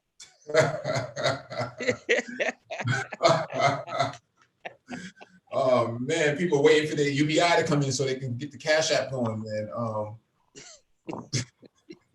Facts, hey, yesterday, hey, Mike, yesterday CC made a video says the manosphere is dead. Oh yeah, I saw that. Yeah. Who said that? Crimson Cure. He's referring to CC. Oh, you said the manosphere is dead. Yeah. It's like the Book of Eli in the manosphere, man. The Book of Eli, man. People can't wait for the brain trust to come walking under that bridge, man. Ooh, and they got the girl over there in the in the little kid over there slamming right on the bars over there. Yeah. Some light skinned chick with a carriage saying, I just need help with my wheel. Somebody can just help me. I have water. I have water. The fresh water. They get off me, you gonna lose it. Yeah, man. You walk on, they're waiting for the brain trust to, catch them slipping under a bridge, man. Guys out there with chainsaws, revving it up, tie irons and shit, fucking mask on their face looking crazy. Oh my God. I mean, just imagine that scenario, man. That's how the manosphere looks right now, man. Everybody's alpha, everybody, got hands and got chicks on top of chicks and stuff like that. Everybody's the smartest nigga in the room. Hella bitches. Yeah, it's crazy, man. The manosphere is like the Book of Eli right now. They got the champagne on ice, waiting to pop it. Yeah. Well, there's a lot of bartering going on, selling cat oil and shit like that. For chapstick and shit. The manosphere. It's good for your lips. Yeah, man. Got your Arabic scarves and shit. Trading them going on. Man. It's trading alpha soap for cat oil and shit, man. This kind of Yeah. Oh man. Book of Eli, man. The Book of Eli. Manosphere is a complete replica of the Book of Eli right now. You know, pheromone soap is a real thing. Cat oil, you said? No, pheromone soap. It's a real product by a dating coach. I can only imagine. Yeah, pheromone soap. Pheromone soap. I'm not bullshit. But Yeah, so you wash yourself in this shit, and then what it does is it's the male pheromone. It's kind of like it becomes more abundant. So now like the women are like, what is that? You know, it's that kind of thing, right? So yeah, pheromone. So Yeah, you get an instant abundance mentality. yeah. We got Jay on the panel, man. Got his hand raised. Go ahead, brother. So what's going on? You mentioned your realtor said the housing market hasn't really been affected. Yeah, I talked to him on Tuesday, and he said that the market hasn't really been impacted. Because I asked him, I was like, nobody's really coming out to buy, look at houses, right? Like, yeah, but they're using the virtual app. So some of these real estate companies, at least the more flamboyant ones, you're able to go tour a house in not real time, but in a more virtual setting, you can get a better look at a house without actually coming out to look at it. And so he's saying that it hasn't been highly impacted in the way that other businesses. Well, it's funny you say that because I was last week looking at some Federal Reserve data. Yep. And I mean, in January of this year, new privately owned housing starts, there were 1.6 million. And the numbers from April were 891,000. It hasn't been this low since 2009. Wow. So that data is reported monthly, but the median sale price is reported quarterly. So I guess we'll see next quarter what they come out to be, but I'm guessing because even in my market here, I'm seeing, and it was a hot market, I'm seeing prices reducing. Yeah. Yeah, so there does seem to be something going on. Yeah, I've been seeing some certain areas where there has been some slashing this week and last week, but I was looking at Vegas, and Vegas has some amazing property out there. I heard there's good cash flow out there too. Yeah, that's what I've been hearing. Yeah, so I've been thinking about going out there, but since everybody's working remote, we don't really need to be in the office, right? So it's just one of those things, man. That's some really dope property out there, man, for cheap, man. Yeah, Mike, but you got interest rates now like 2.6, 2.5. Actually, for investment, they've gone up a little bit. That's a problem. Yeah. The other thing that will be interesting too to see with some of these bigger companies, if you continue to see layoffs like we were talking about with American, I believe they said they were going to lay off 30% of their management. Same thing with Delta. Uber the other week announced another round of layoffs. So it'll be interesting to see if this starts to continue to trickle through at higher, some of the bigger corporations. Yeah, IBM is dumping a whole lot of people, so thousands of people. So I don't know. I find that interesting that IBM would do that because tech company, you can work remotely. I mean, Facebook doesn't have this problem, but it seems like IBM has found a way to dump its human capital. And let me tell y'all what my neighbors think of the coronavirus.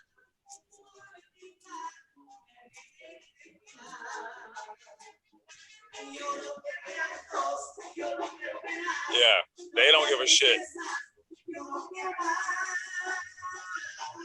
Trust me, one of the local rappers in my neighborhood threw a party. It looked so nice, even I wanted to go. Yeah, I probably wouldn't be, something like that. Yeah, I had my neighbors Memorial Day. They had a big shindig, right? Literally right next door, right across from me. They had a big shindig, man. There's a live band in that bitch. There is a live band and we're in that bitch. Oh wow! No, the thing that people get live. That's what I thought when they opened back up. I was like, people are going to take it as, oh, everything's going back to normal. Because you got some people who have been watching this closely, taking it serious, following it daily. But a lot of people were just pretty much like, okay, I got to stay home. And once you lift that restriction, they're going to take it as, oh, coast is clear. I think that's what happened in Singapore. They were praising them, and then they opened back up, and it went right back to where it was before, the amount of cases. Wow. Yeah, I mean, just to study the 1918 pandemic. You just look at it. I mean, it really got buried underneath the First World War. But man, this is looking very identical. Very. Yeah, I mean, this is what the manosphere looks like right now. It's exactly what it looks like. Trucks on the side of the road, you know, automation taking over, you know, those old trucks sitting on the side of the road, and you're under a bridge, you know, waiting for the Black Brain Trust to come out. This guy with a chainsaw, this guy got a tire iron and stuff like that.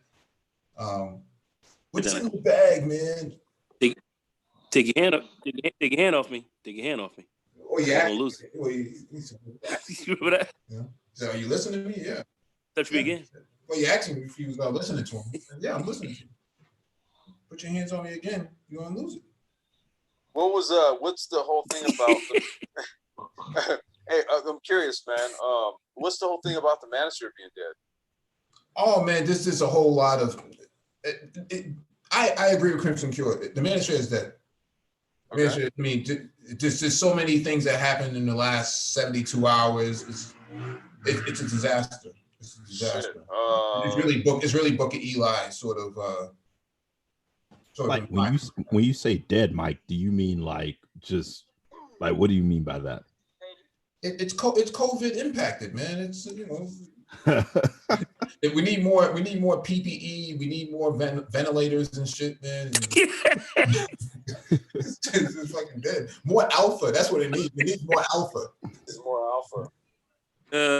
Wait. So I think this would this have to do, and I don't want to digress, but would this have to do with a certain channel?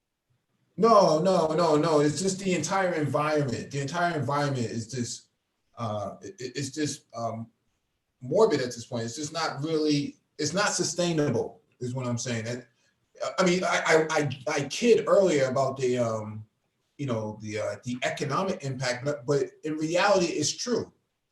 Money is not really flying around like that because on another channel, people were saying black men are cheap, right? So, well, so some super chat money is going down. What you're saying? They're looking at the analytics. They're looking at their, they're looking at their coffers.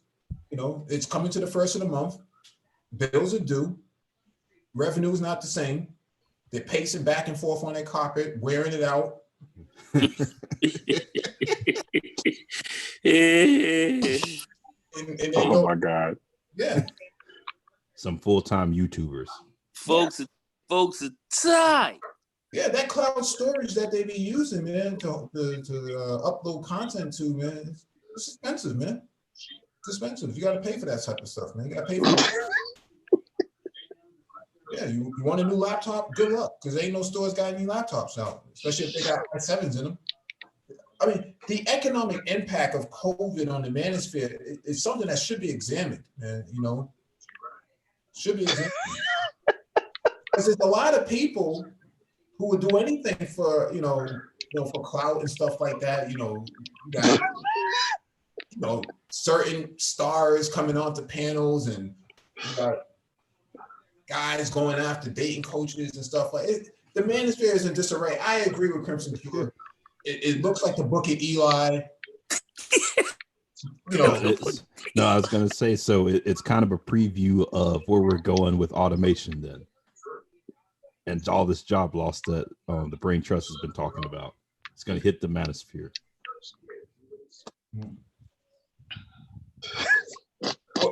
Yeah, well, 1 out of 3 dating coaches is going to be out of work. Oh shit! Yeah. I didn't think about how the dating coach market would be impacted. Man, y'all ain't shit. Yeah, where are you gonna go to? Where are you gonna go to movies at? So we're gonna date maybe shit. You know what? Fuck it. Let's business model new dating coach strategies. Maybe like arranging, maybe like Netflix movie nights where you share watching a movie from the 2 locations or where you're at or some shit. I have no idea.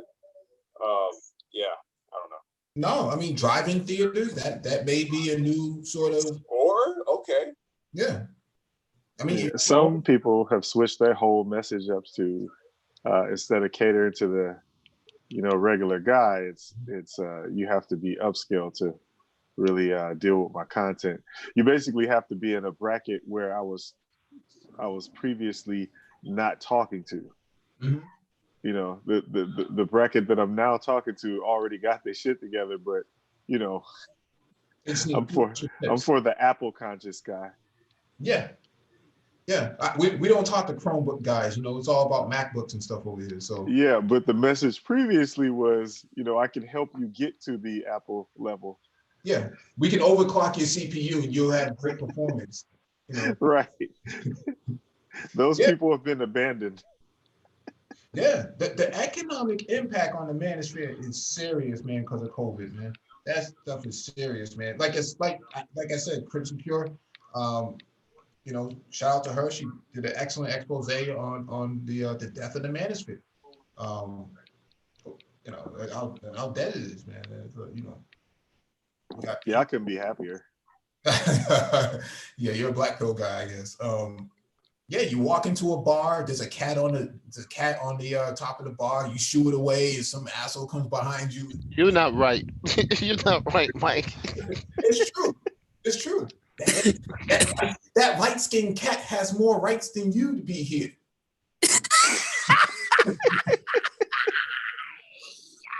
Oh, man. you ain't right, Mike. You just piled it on. Next, you gotta give some. I'm sorry. I didn't. I just shoot him away. I'm sorry. I'll leave without my. This is crazy. Yeah, I don't You get surrounded by all these maggots inside this bar. Wait, what the hell? What did I just miss? I stepped away for a second. Yeah, they all having these monkey wrenches and shit like that, ready to. I mean, a wrench is the symbol of a moderator, right? Yeah, the wrenches smacking in the hand like. Mike, man, listen, man, I gotta go mute, man. You bugging, man. It's facts, though. It's facts. And you imagine the brain trust walks into this bar, right? That's just like the start of the joke, right? The brain trust. Right? The brain trust walks into a bar. Oh, Jesus Christ. Yeah, you take your backpack off, man. You take your backpack off. You sit down. You got the Linux Bible or your A+ book in there, and you set it down on the floor. Curse the day that you come into the Don't forget your cat lip balm. Oh man, damn. No, you traded that in already. You traded that in for a light-skinned cat. That's what you did. Oh, Jesus. Oh boy. Put a battery in your back, man. This is too much. It's too. Yeah, horrible. Have you guys heard about Ethiopian Airlines and their new stream of revenue? Yeah. Yeah, I thought that was very interesting. Yeah. Who invested into it? Was it Emirates? No, well, this is different. So, have you guys heard about the PPE seizures in Europe and the United States? Yes. For Latin America and the Caribbean? Actually, Barbados was one of the countries complaining about this. They had some ventilators seized in Miami. Yeah, me and Motley was complaining about it. Yeah, Ethiopia, for some reason, they just started up, I guess it's a good midpoint between China and Latin America and the Caribbean. They're making a killing transporting ventilators. Yeah, I saw that. I saw the the seats were filled with boxes instead of humans on there, passengers.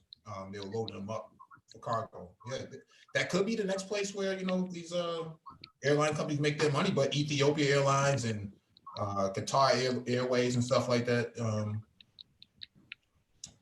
They've been. Well, if you look at what's going on in Dubai is hurting badly. Dubai is on the brink of collapsing, basically. Because of oil prices? Oil prices, and tourism, all that, like 80% of the expats have already left Dubai. Damn. Yeah, I saw that. And I've heard Yeah, they've been deporting their... Go ahead, Renaissance, I'm sorry. Oh, sorry. I heard they've been deporting like their migrant workers, like Indian and Bengali people that work there.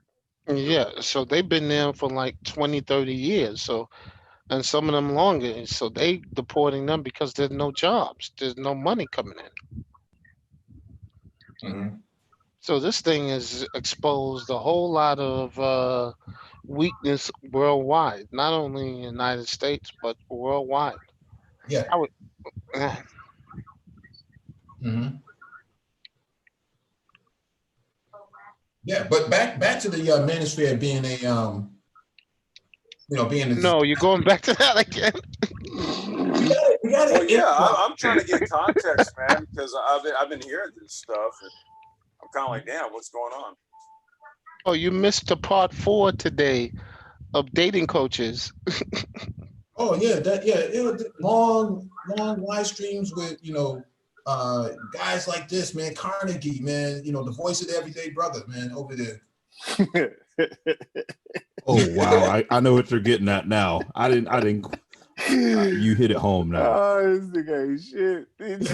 He's just piling on. It's not just a book; it's a weapon. Mike, you're going to hell.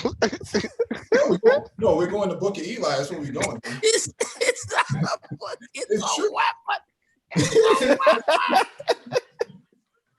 That's what he said. That's what he said, man. That's how the manosphere looks right now. This one guy who wants to control it. He calls himself the founding father. It's unbelievable, man. You can't make this shit up. But he was retired, right? Well, he supposedly went to another platform, but then he came back. He wants. I took it as like he retired from his first career, and that this was sort of a keep me busy type of thing. Yeah. Well, yeah, but not I need to pay the bills with this. Well, he's been looking for this book, man. He's been looking for this book, and it's not just any book. He doesn't want to see, where's Waldo. That doesn't count for anything. What he wants is that specific book. Well, remember, this is book number 3. Yeah, he's gonna make billions of dollars off it. Oh man, it's a weapon. That's what he said. It's a weapon. I gotta see. I gotta watch that movie again, man. I gotta watch that movie again. That shit was great. Book Eli was a great one. That was a great one. Yeah, that's what they want, man. They want the brain trust to come right up under that bridge, come right up under there, and be waiting for him. And the thing about the whole thing, you didn't find out that he was blind until the end. Oh yeah. No. There was one giveaway they gave you when he was walking up to that house, and the girl was like, "You didn't see the sign?" He was like, "Nah, I didn't see it." That was like a quick little giveaway, but that was a slight little hint. But he got highly buttolated in that one. That was a good one. Mm-hmm. Equalizer was good, but the Book of Eli was one of my favorites. Oh yeah, when they went into that house and they drinking that they met those senior citizens up in there, them boomers. Let me see if I can find a little meat for you. Yeah. Them sandwiches, them human sandwiches. Yeah, that's exactly right. Yeah, that's exactly right. Yeah, that's mode 1. That's what that was. It was mode 1. You don't say it another time and he'll show up on the panel. He might, but they was out there serving them, serving up dishes and whatnot, man. Black tea and that special record that they were playing, man. Regina Bell. Ring my bell. You can ring my bell. Remember that one? That's a mode 1 track. That's an old one, man. That's an old jammy, bro. Yeah, that's a mode 1 track, man. It's facts. Yeah, that was a good one, man. That was a great one. I may scope that one tonight. Book Eli. That was a good one. You remember that? You remember when after? You remember after he left the bridge and he's peeking over the side and he sees these innocent people walking. The man. Yeah, getting ready to get torn out the frame. Yeah. You have these black first people on these choppers, man, ride around shooting people and shit like that. Ride around shooting people in the manosphere, man. Chasing innocent fucking people from the chat, man, chasing them up, or chasing them around and shit, man, Oh boy, it's madness, man. Wow. Yeah, imagine that, man. A light-skinned cat, man.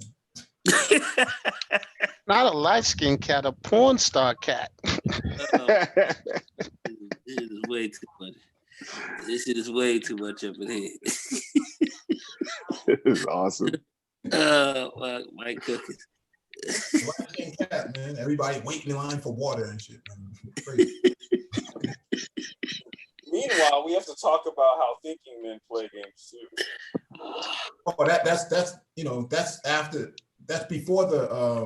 I don't know if that comes before or after, when the technician guy, the genius guy who's trickle charging the battery, right? That's when the shootout happens, right? So crazy. The manosphere is the Book of Eli. That's how we're gonna crown it now. Oh my God. It's the Book of Eli. It is facts, man. Guys, that's why it's so damn funny. Yeah, guys walking around with CTNA books on their back, man. ARC, the light-skinned cat. Nah. These it was a girl. It was a girl hanging out in that locked up shopping basket. That's what we're talking about. That's the cat. Oh, that one. Yeah. Please don't hurt me. Please don't hurt me. Yo, the cat hissed at him. Remember? The cat hissed at him. Yeah, the cat did hiss. This light-skinned cat has more rights than you, man. He has more rights to be here than you. Yeah. It's facts, man. It's facts. Yeah. So you get up out of here. Yeah. You guys are all colorists. All he is. Yeah. I mean, I know the saying is, to alpha your way out of it, but Denzel had to alpha his way out of that, man. Yo, he did, man. He showed up. Did. Yeah, because he's willing to pay 100%. Oh no! Hey, he went for the jugular. No! He went for the jugular. Oh no! Oh no! Yikes! Oh no! Well. Not a 60-40, 100%. Oh well. Oh well. Yeah, he tried to leave off the bar and the chat tried to jump him. Oh well. He had to take a few heads. Oh well. Unbelievable, man. It is unbelievable. Really can't make this shit up, man. The manosphere is dead. That shit is dead, man. I don't even know if you can revive it at this point, man. Shout out to Crimson Pure, man, for saying all this type of stuff. I mean, I have to go and because it's an interesting critique, given that it was a woman who did it. Yeah. I mean that's why I was like, whoa, did I do something? And that's pretty damning, given that it's a woman. And dude, shout out to Kendra. This isn't disparaging towards her or anything, but I'm saying, given that it was a critique, I'm gonna go listen to it. But given by a woman, she was the one who announced that the fucking man. Goddamn. Yeah. When a woman announced that the fucking manosphere is dead, and I guess by how you're explaining it to me, it was legitimized. Like, I guess her points were on point. The interesting part about Book of Eli is that the girl in the end ends up carrying the message forward, right? Maybe the Crimson Cure might be that person. Right. She might put her headphones on. She sure did. Yeah, she might put her headphones on, man. As long as she can make it to the Smithsonian. I don't know what that place was in the movie when they rowed their boat up to it.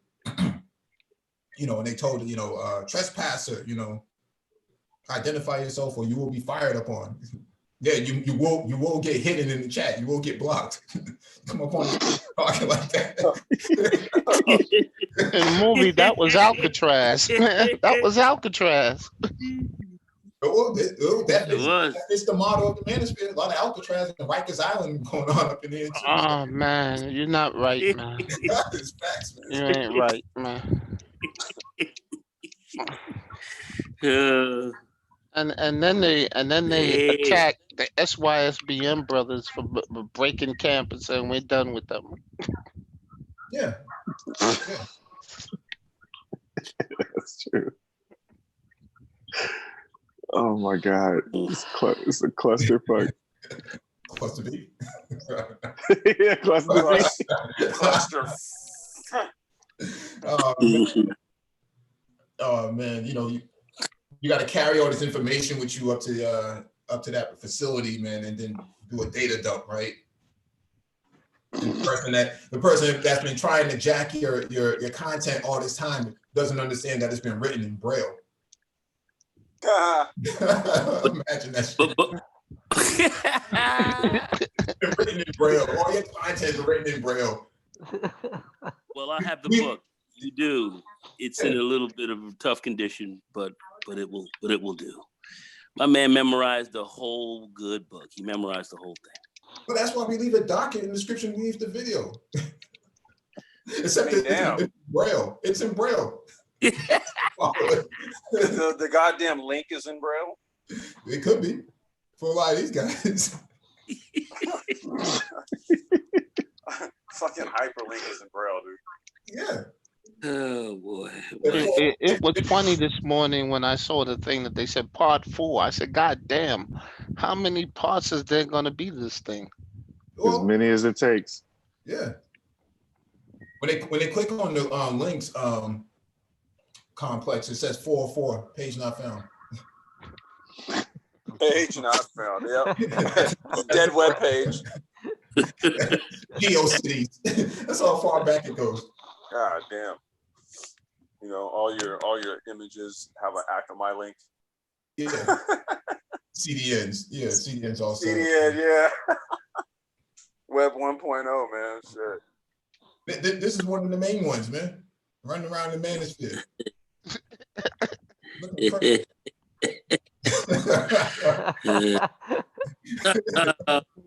the hell is that guy? I think he's in Uganda. Oh no, he's not in Uganda. He's definitely running around the manosphere. Yikes. He's running around the manosphere and he's COVID crazy, man.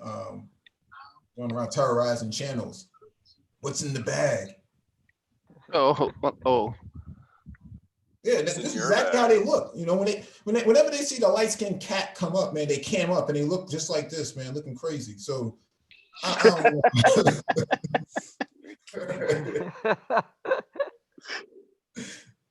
Oh man.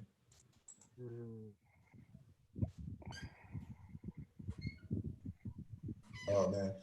Any closing thoughts from anyone before we close out of here? I just gotta say, you ain't right, Mike. You got him today. Mm-hmm. No, another dope one, man. Appreciate y'all. And there he is. Yeah. Go ahead. Who's that?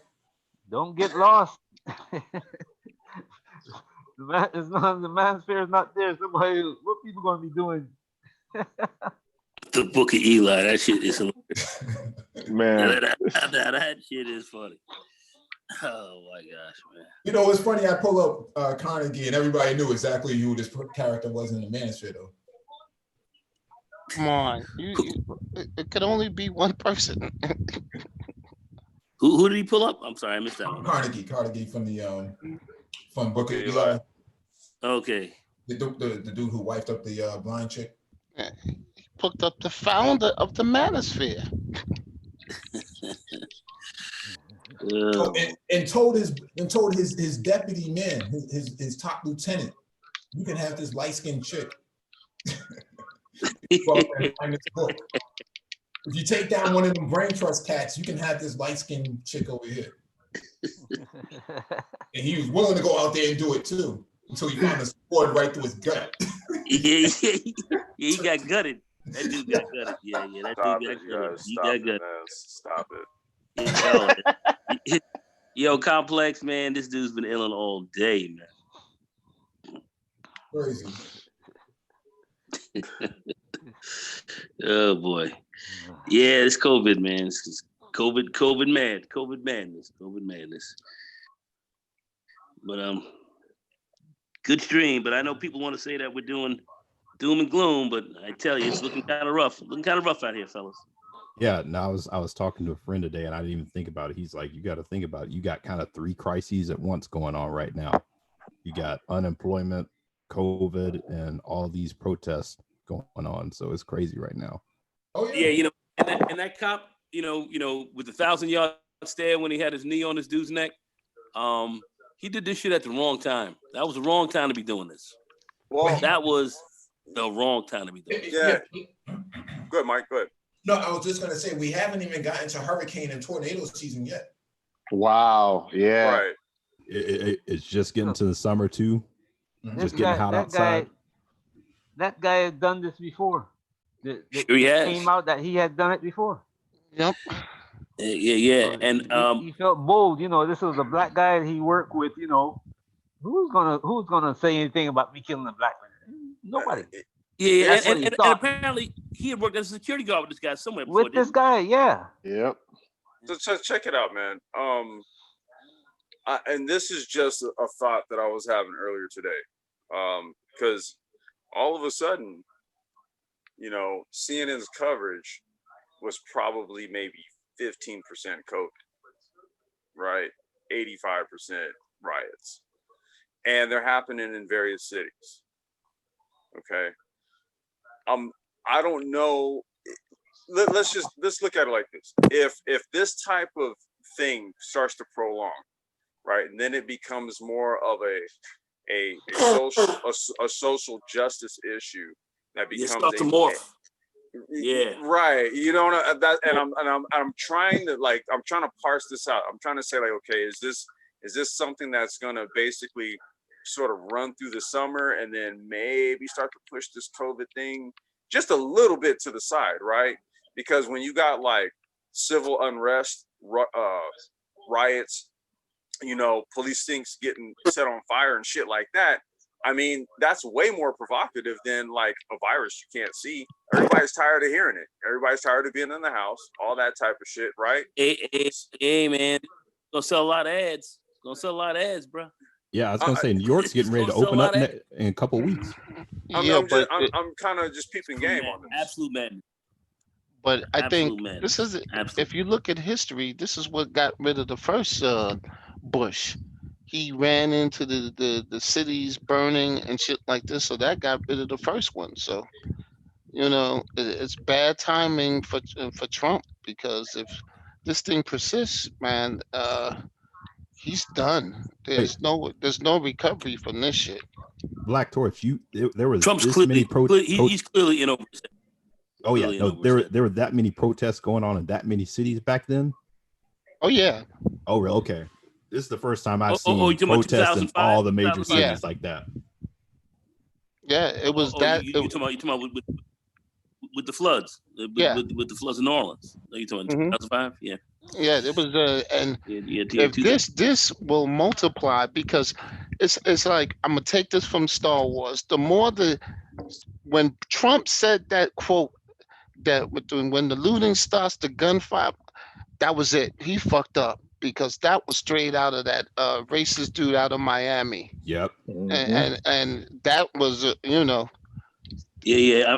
I mean, Trump coming off like a thug. I mean, sounding crazy. So yeah, people. This guy, he's no leader, man. He's showing no leadership. This guy's a Queens, a fucking fucking Queens, New York, fucking asshole. That's what he is. Out of fucking Queens, man. He and his dad out of Queens. Bunch of haters out of Queens, man. This guy's fucked up, man. This guy's fucked up. I was gonna add to, we still haven't even seen the body cam, and they saw the body cam. Didn't you see the other picture? Well, it was a second video. Yeah, I saw the second video from the other angle, but they still haven't shown anywhere where he was resisting arrest. So I'm like, that's why you ain't gonna see that body cam like that, man. Nah, they ain't gonna never show that, because because when you see that, more people are going to get hyped. Well, So and you might be able to hear. I would say that for the sake of media provocation, let's just say that footage is acquired, okay, and it is put out there, and we do see that there was no resist to arrest. What the hell do you think is going to happen? Right. It's just going to get even more hype, and the police department has had those tapes. They ain't releasing them, man. They ain't letting that out. They got this guy on a third degree murder. I think he's going to get manslaughter on this. Somebody showed me a picture today where this guy had keep America white again, or make America white again. Yeah, he had the MAGA hat on. He was wearing a hat like it wasn't a MAGA hat. It was Keep America White. It was like a Klansman hat, and it seemed like he was putting up the Klan signals with his hands. So I think this guy was a Klansman, bro. Yeah. Why are all these Klansmen? All this comes out on this dude. Why are all these Klansmen married to Asian women?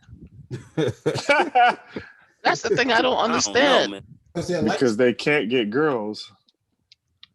I mean, if you look at these grand wizards, all of them are married to Asian women. Yeah, mail order brides. I don't know what's up. Nagone, you said you think he's going to get manslaughter? Because if he gets that, that's 5 to 10 years? No, 8 to 15. Look, 8 to 15. I don't think they're going to give him third degree murder. I don't think they're going to give it to him. But because he's just a cop. I think that's just how they're going to work it, man. Well, that's why they did. I mean, both they may of do the them. Slager thing. Like Slager got 20 years, for shooting, the brother that was running. And he got off in state court. It was the feds that got him. Yeah. And the only reason why they got him was because they had the tape of this guy throwing down his taser, saying the guy tried to freaking snatch my taser from me. And they saw him unhooking it from his belt and dropping it. So he was setting the scene up.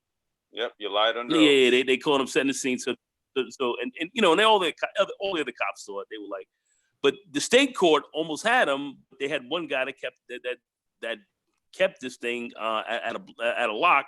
He was like, nah, man. He says, I just can't put this guy in jail, man. He's a white dude, and I can't put him in jail.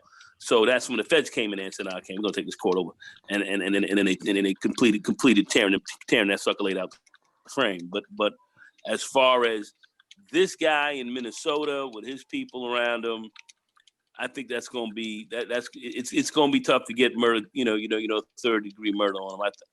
Even though it was clearly a murder, and he was looking in the camera, 1,000-yard stare, looking ill. So he definitely had intentions on killing this man. But I think it's going. I'd be hard pressed to. I would like to see if a jury is going to give it to him. I hope they do, but I don't know. I think this is going to be more of a manslaughter deal. The judge in the case. Watch and see who's the judge in the case, and if they're going to pick the judge in the case, and they're going to try to pick someone black. No, I'm sure they're going to try to put a black judge on this. This is a political season too. This is a political season. If they put somebody black, it's going to be a woman. Just like they did in Texas. Oh no, they're going to put a black woman. they did that down in Georgia too on the district attorney. It's a black female conservative woman. Right. Yeah. They'll know what to pick. And she'll be like maybe a Rice. What was that? Susan Rice. Yeah, well, the Democrats have their back against the wall on this because Amy Klobuchar, and Klobuchar came out. Yeah, she came out early on this. Yeah. Klobuchar did. She came out early on it. So she was like, "What's up? Get this dude." And then the mayor finally came out. Was like, "Why is this guy not in jail? What's wrong with you?" Listen, you mess around, and let's just say Klobuchar makes an example out of this guy. Yeah. Who do you think might be your VP or presidential pick for that matter? They've been clamoring to try to get her. Go ahead. I think Klobuchar is going to push. Klobuchar and them are going to push to get this. Are you okay? You see what I'm seeing? Get this dude, strung up. Yeah, they definitely going to go for him. That's how they're going to try to build support with the black base because she's struggling. Yeah. That's what I mean. Well, I think she already dropped out of the presidential race, but you see, no one knows who the VP pick is. Omar on all this. Huh? Where's Elon Omar on all this? Oh, Yeah, no. Good Wiped out. question, Mike. Good No, question. she did. I think she did say that. She did a statement, but that was Yeah. it. Yeah. But I mean, I just tell that's you it? the That's one. just a statement. That's it. Yeah, that was They, a statement. they shut her up. She's been really loud about other things. Well, And she got she's shut- Somalian, she got- right? Yeah, She got shut down when they brought out that she was Oh cheating on her yeah, that's right. husband and all that. Yeah. They shut her down. compromised her. Yeah, Yeah. they shut her down. Yeah, well, she was out there. She was like out there running around like a hoe. So that shit was kind of crazy. Oh, okay. No, because I was gonna say Minnesota has a large Somalian population. So one of the largest. Yeah, we do. Yeah. Yeah. Shout out One to of the largest. Anti-Grav. Yeah. Shout out to Anti-Grav. Yeah, there's 4 places in the United States where Somalians are very dominant. Minneapolis, Boston, and then I think some part of California And DC. and DC. Yeah. so I'm sure they catch some hell from the police too. Then. Well, who knows? In terms of them coming out, I don't know. No, Democrats have their back against the wall on this. Yeah, but Mike, this is one thing. Trump didn't anticipate Corona and this thing. If this thing gets out of hand and it goes from Minnesota to New York, because New York has, especially in Brooklyn, the Bronx, has a lot of pent up anxiety towards the cops. It can get out of hand really quickly. They had to shut the White House. They had to put the White House on lockdown here in DC because of protests out here. Yeah, they'll just go back to an emergency lockdown. Nobody can leave the house. That's all. They'll shut that down. Yeah. I don't think things are going to pop off too tough here in New York. But I think things, people are definitely. Let's just put it like this: Trump, with that ridiculous statement he made, and so forth, and he's already something. He's got a few points down in the polls right now. New York, he can forget about New York. New York, he highly offended. But as far as maybe in the Midwest and some of these other areas, he's going to try to keep his numbers decent. But this is not going to play well for him. And this guy is not a good, he's not a leader. He's stupid. So he's going to get out here and make some other dumb statements. And this is time where you really need some real leadership. And I don't think we're going to see that from this guy. He said it last week. He sold the old people out when he said, well, we got some people got to die. So the old people said, what you trying to say? That's us? So I don't understand. I think he got everything he wanted, and God gave him a couple of more things that he didn't expect, like COVID and this thing. Nah, this is a test is to see what kind of leadership skills he has, see if he's a real president. He ain't jack shit. And that's what you're seeing, and highly sucker laid, and that's what you're seeing from this guy. And I don't think he's gonna pass the acid test. I just don't think he's gonna pass muster because they're gonna have to handle this thing. Too many police killings going on, and what I saw was kind of interesting in Minnesota. You had some white people out there rioting too. I was like, oh yeah, it's everybody out there. It's white, black, Asian, all of them. I was like, white folks out here too. I was like, Becky's out there screaming as well. I was telling you, this is going to be all out there. This is going to be a social justice issue. That's why I was like, this could be a potential powder keg that, if from a media standpoint, if you engineer it right, it's something that it does sort of take the edge off the COVID thing. Because look, even with the protests, you still see them wearing masks, oddly enough, right? So COVID will still have a presence. However, we've got something else going on. And that's what I mean. It's kind of like I said, I don't want to get too far off in the weeds in it, but I'm already seeing this, man, because I already just seen like how all of a sudden, like in the flip of a switch, this COVID shit on like CNN, for example, 15 minutes of coverage maybe, or just something that's on the ticker rolling down at the bottom of the screen. Well, all of a sudden, it's live coverage 24/7 of these protests going. Well, you know why? We've been going. Thing is, Nagone, that Minnesota is like one of the highest like mixed people populations. So a lot of people here are like black and white blood related. So that's why you see all of those people down there. Yeah. Yeah, that's right. Yeah, but Interesting, Zero. Interesting.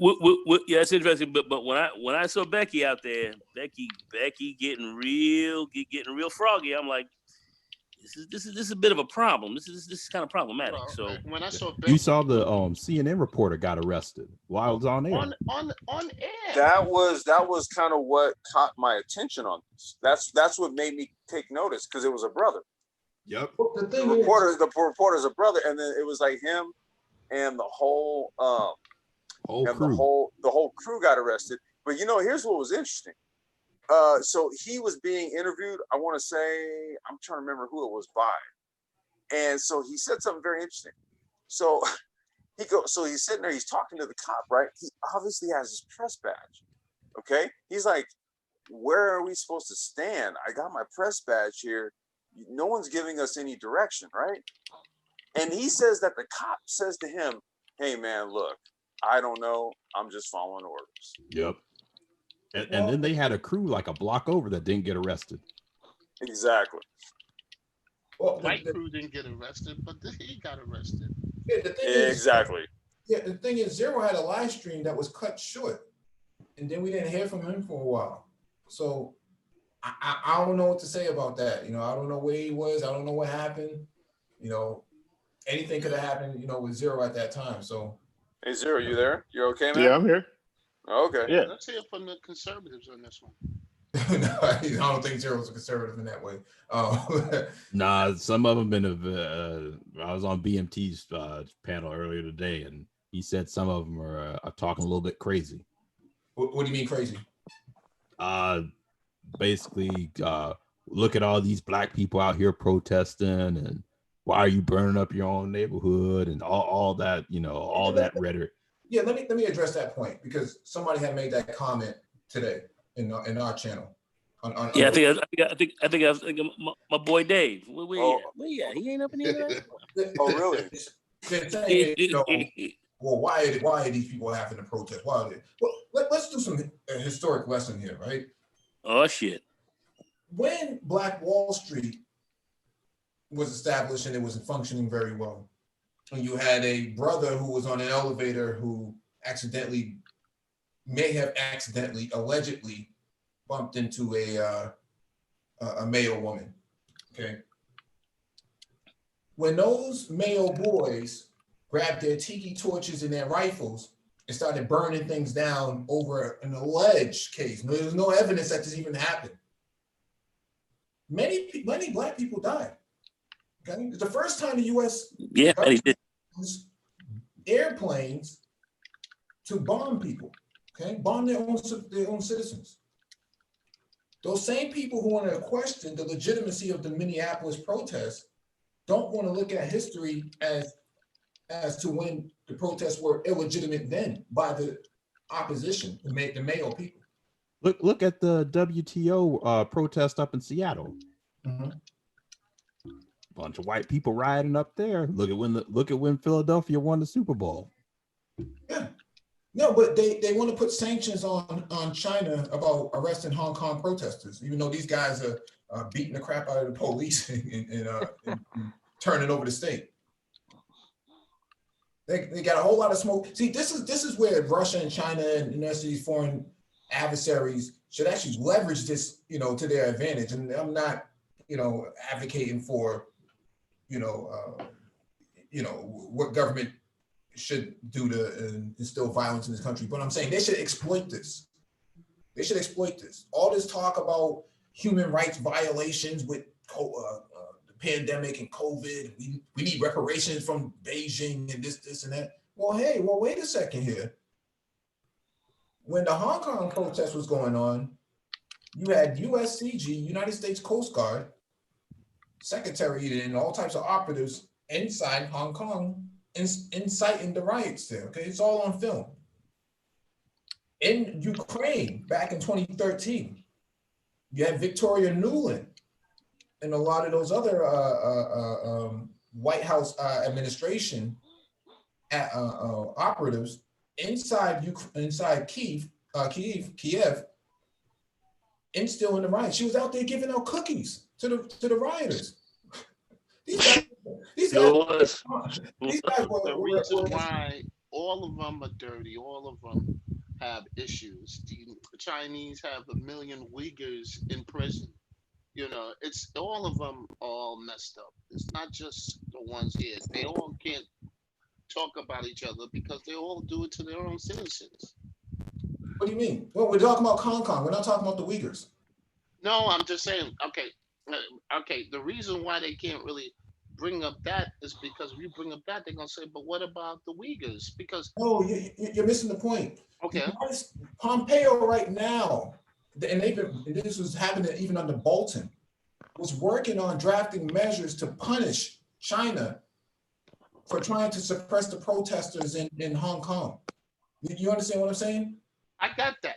So, I got that. the comparison that I'm making is that in Minneapolis, where there is righteous indignation, the United States government doesn't want anybody, or at least the foreign adversaries haven't exploited this. They should be exploiting this. They should be exploiting this. Bring these assholes to their knees, man. I'm not talking about the police officers. I'm talking about the government itself. Bring them to their knees. Make them surrender. Make them beg, because RT has been doing around the clock coverage and Press TV and CGTN, Al Jazeera. They've been really giving it to to the West, man. They've been really giving it to them. Yeah. I'm not an advocate for rioting. I understand the purpose of it because it's of declining. But if I'm China, if I'm Russia, if I'm Iran, if I'm you play this up. I will play the crap out of this. I would play the crap out of it. I would call for sanctions on the United States. Yeah, I would. And listen, and it's terrible. I get my my girl from Brazil. She calling me, asking, COVID down, all that kind of stuff going on.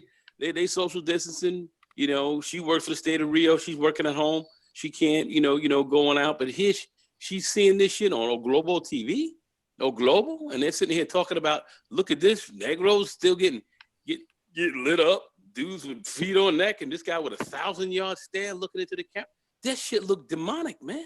That shit looks straight up demonic. This is something bad. Our country looking ill. It's looking ill. And I'm getting calls from 5,000 miles away. It's ridiculous, man.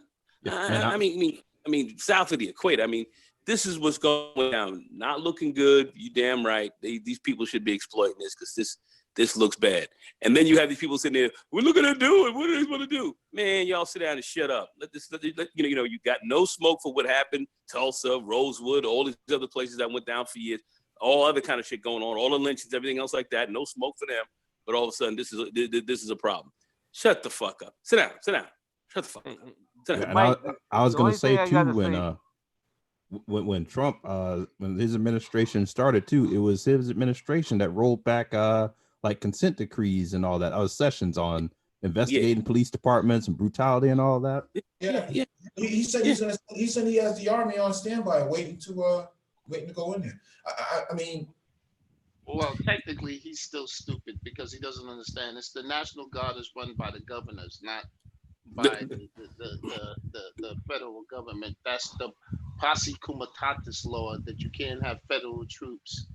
You can't have U.S. Army troops going to quell things in the cities. Well, I think it might be DHS, if anything else.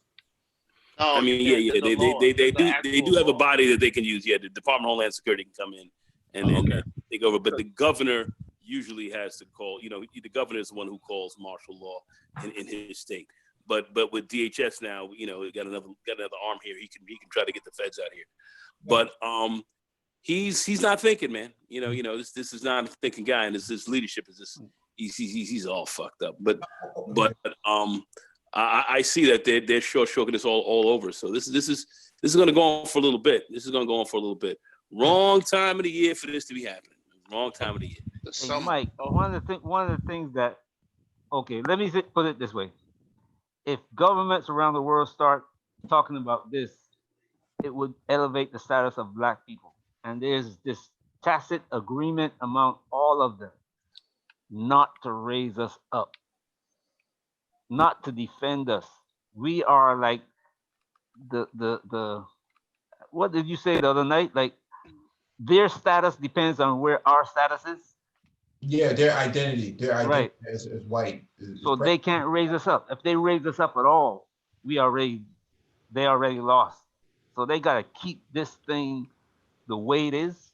Yes, it's happening, but you'll see it in the news.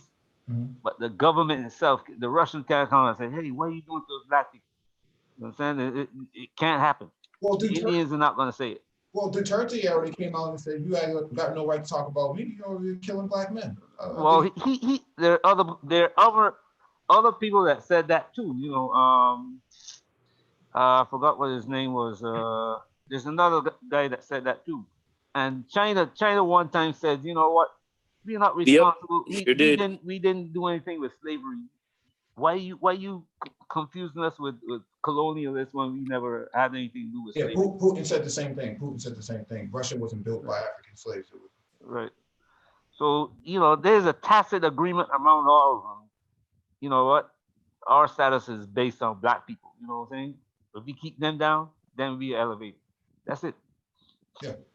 Yeah, I wonder if the mom will. I know with Michael Brown's case, a mom went briefly to the United Nations over like human rights stuff. I wonder because this one's honestly the worst one I've seen out of just all of them. You know, this is one of those cases where it can be like you can really take this to a international body and be like, hey, you've seen a man die on tape. They pulled people out. telling you to stop. They pulled out of that. They already pulled out. You can't even. The United States had pulled themselves out of that a while back. So. Oh, really? Okay. Yeah, there's been a pulling out of a lot of different international treaties and accords.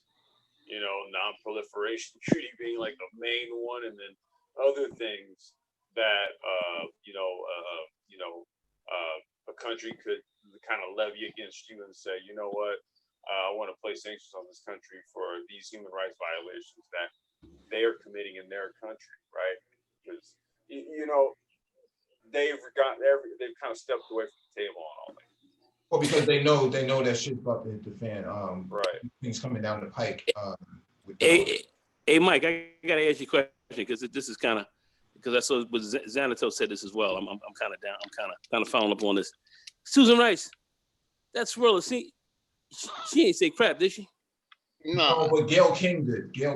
So what did Gail King say? I'm just curious. Well, this is such a tragedy and this and that. But you have to understand that Gail King is trying to rebound from February over the Kobe Bryant thing. Yeah, but I'm also wondering, Susan Rice should be saying something as well.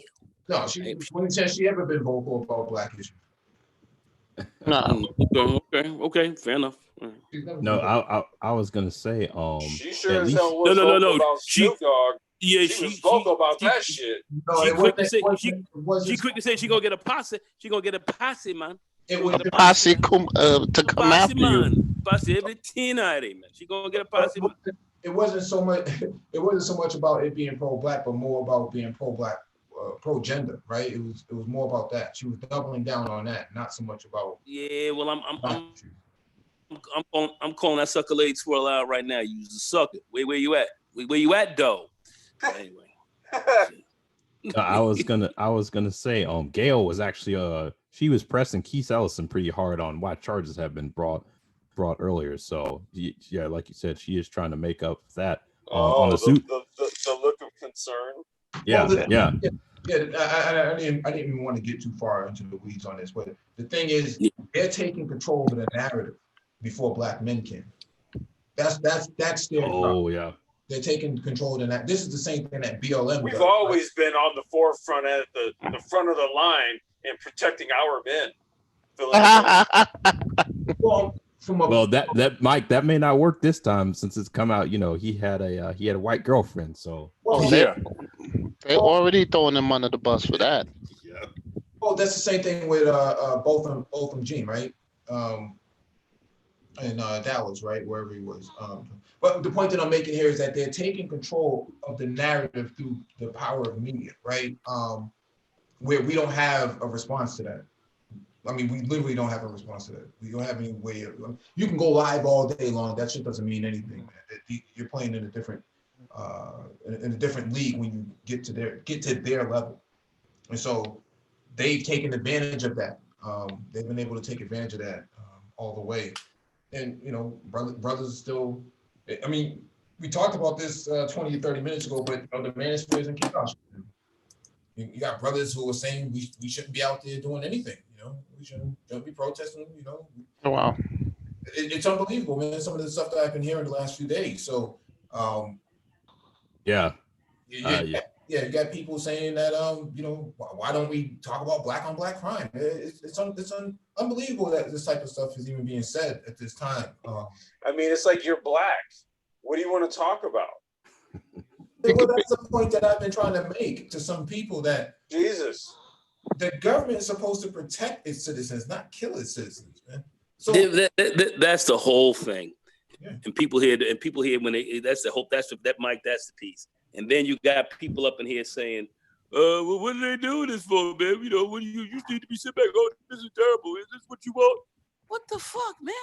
You guys see what's going on here? Yeah. I mean, it's unbelievable that you have people out here saying this kind of stuff, questioning what's going on. Smoke for you, but not looking at what's really going on, big picture wise.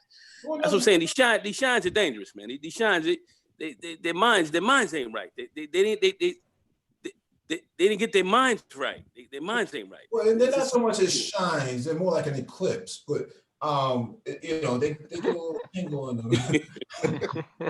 Jesus Christ! They're not really shines. They just come out every once in a while with some of their ideas.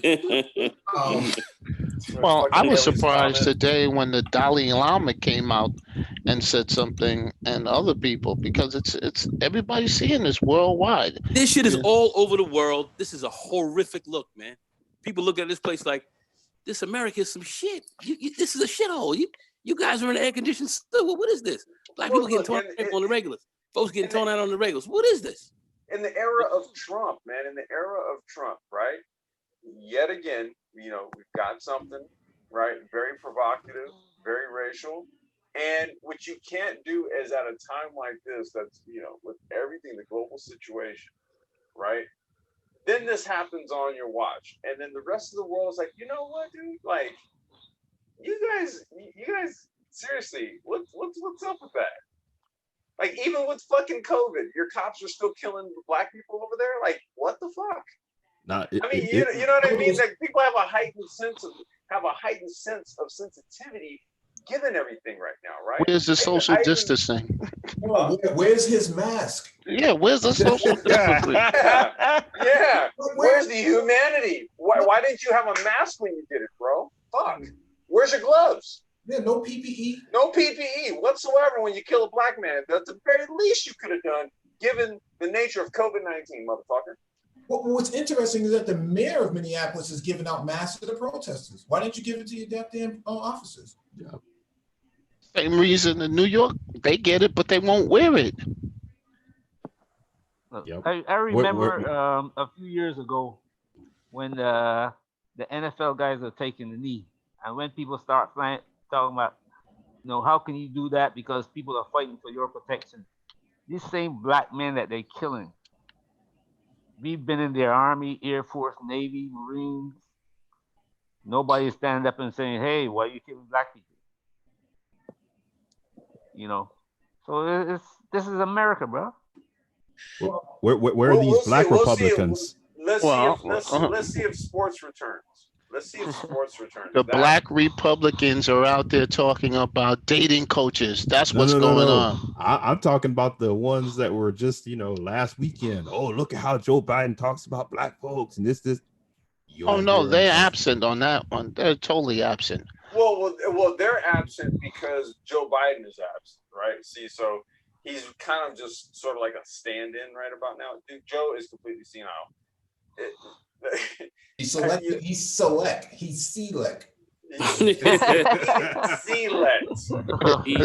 But senile. Where's Carl Anthony Towns at? Where's the Timberwolves at, man? Let me shut up. Where's Kirby Puckett? Where's what's his name? The basketball player, the conservative one. What's his name? Jason Whitlock? No, Charles Barkley. Oh, they're all the same anyway. They all look the same. Yeah. Yeah. But I saw this one black conservative. He was crying the other day on TV. I know Trump is not a bad man, but oh no, what's happening to us? Oh. You know what I also noticed. You know what I noticed. Hold on, but I CNN? want to say this. I want to say this. When you see the shine bone crying, it's a bit of a problem now, man. A bit of a problem. You know what I also they see there's a problem out here now. Go ahead. You know what I also noticed was that on CNN, Don Lemon seemed to be a bit Darker on screen. Yeah. They Oh, so tinted you his think he camera. got his makeup done? Yeah, they tinted his No. camera. he may be angry. Hey, could Yeah, somebody? I was gonna say. I think he's angry. He's like, "Fuck this makeup, man." Yeah. He tight. He got his alpha block on. His alpha block on. Alpha block. So he wants to be a day walker now. The day walker. Man, the nigga looked damn near as dark as me. I was like, Don, fuck, man. Like, nigga, what? Don, I'm pissed. I'm tight. Look what's going on. I'm tight. Put that goddamn makeup on me. Get up on me, dog. Yeah, man. So, but the shine bones, yeah, they getting a little tight. Somebody did a shine bone emoji. Put that emoji out here real quick, man. Somebody put that shine bone emoji. Yeah, man. So somebody do that, man. I gotta see that shine bone emoji again, man. That was muddling. When will the conservatives return their stimulus checks? Yeah. Where's the Minnesota Lynx at? Well, no, Jay Green said that Towns was with Steven Jackson today because that was Steven Jackson's partner. Yeah, called him twin. Yeah. Okay, interesting. Yeah, this is gonna, like I said. Yeah, this thing's got legs, man. This thing's got legs. This is a problem right now. Man. I don't know. Like we'll see how COVID comes back into the fray in terms of media, but just what you said, and going, this shit got legs. Like I said, if that people number don't want to get up. Your mic is breaking up. Go ahead. Your mic is breaking up a lot. Your mic, no go. I don't know, man. I can't help it, man. I'm no. Go ahead, man. Just go ahead. I'm just saying, if right now the deaths went over 100,000 by September, if we in 250 to 300,000, I don't think this guy got a chance. I really don't. And that's with all the distancing too. And that's what the original models were saying. What, anywhere from 100 to 250 if we do nothing. Yeah. Well, you open up the economy. Yeah. I don't know what league is gonna take a chance. In terms of opening. I think the NBA said the 31st of July, but I mean they can play games privately or something like that, or that's a lot easier than some of these other sports. They were talking about, like I said, they were talking about playing at Disney World. They just have teams come down there and play, and then they would sanitize everything after that game. The next team plays. Yeah, that's the other thing I just thought about too. That when you're saying like going and complex, this has legs. You don't have sports to sort of bread and circus and keep people distracted. Exactly. Well, that's what the Manosphere was designed for, man. Damn, Mike, you just Mike is on fire today. Oh man. That was right. Batting 1,000 right now. Yeah, well, the Manosphere is supposed to be running circus, and it not turning out to be that way, man. People are angry. They're rioting on panels, man. People running around with Mickey torches on panels, looking for certain Dayton coaches and whatnot, man.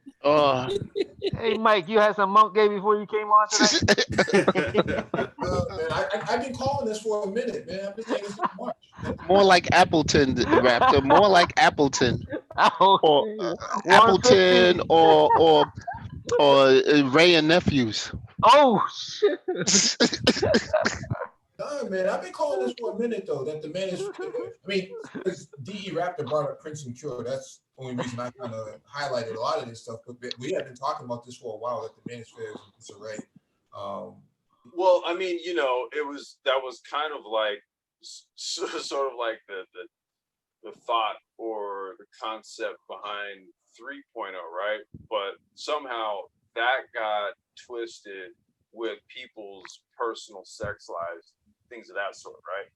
Even though that concept was born and bred here, and all of the content here is basically a manifestation of those concepts. So like you said, Mike, kind of foresaw this shit a good time ago, and we kind of struck out to do our own thing, and caught shit for it, but hey. Oh yeah, because 19, you were right? supposed to monetize it, Complex. You're supposed to make money off of it. Well, in Minneapolis, there's cars flipped over and shit like that. But in the manosphere, people's channels getting flagged, fire emojis and chats and shit like that too. It's a disarray. People, it's just crazy. People taking shots at each other, doxing each other. And trolls. Oh, I did want to mention trolls that have interest in discussing your love life with other women, things like that. Very, very, very strange, man. What's begets the manosphere in terms of behavior? I don't know. Very, very questionable for a group of adults. Yeah. well, no, because they got nothing else to do. They sit up all day long and trying to figure out topics to talk about, just like women do. Well, I'm talking specifically about trolls that are actually married. No, them too. That's the same thing. I mean, it's like given like the environment that you're in right now, like you should be giving her all of the business every time you got the chance to do it, and you're trolling on the YouTubes. Okay. Yeah. Yeah, you got supposedly licensed therapists in the manosphere. Where's their assessment of all this, right? Where's their assessment? Right? Oh, image consultants.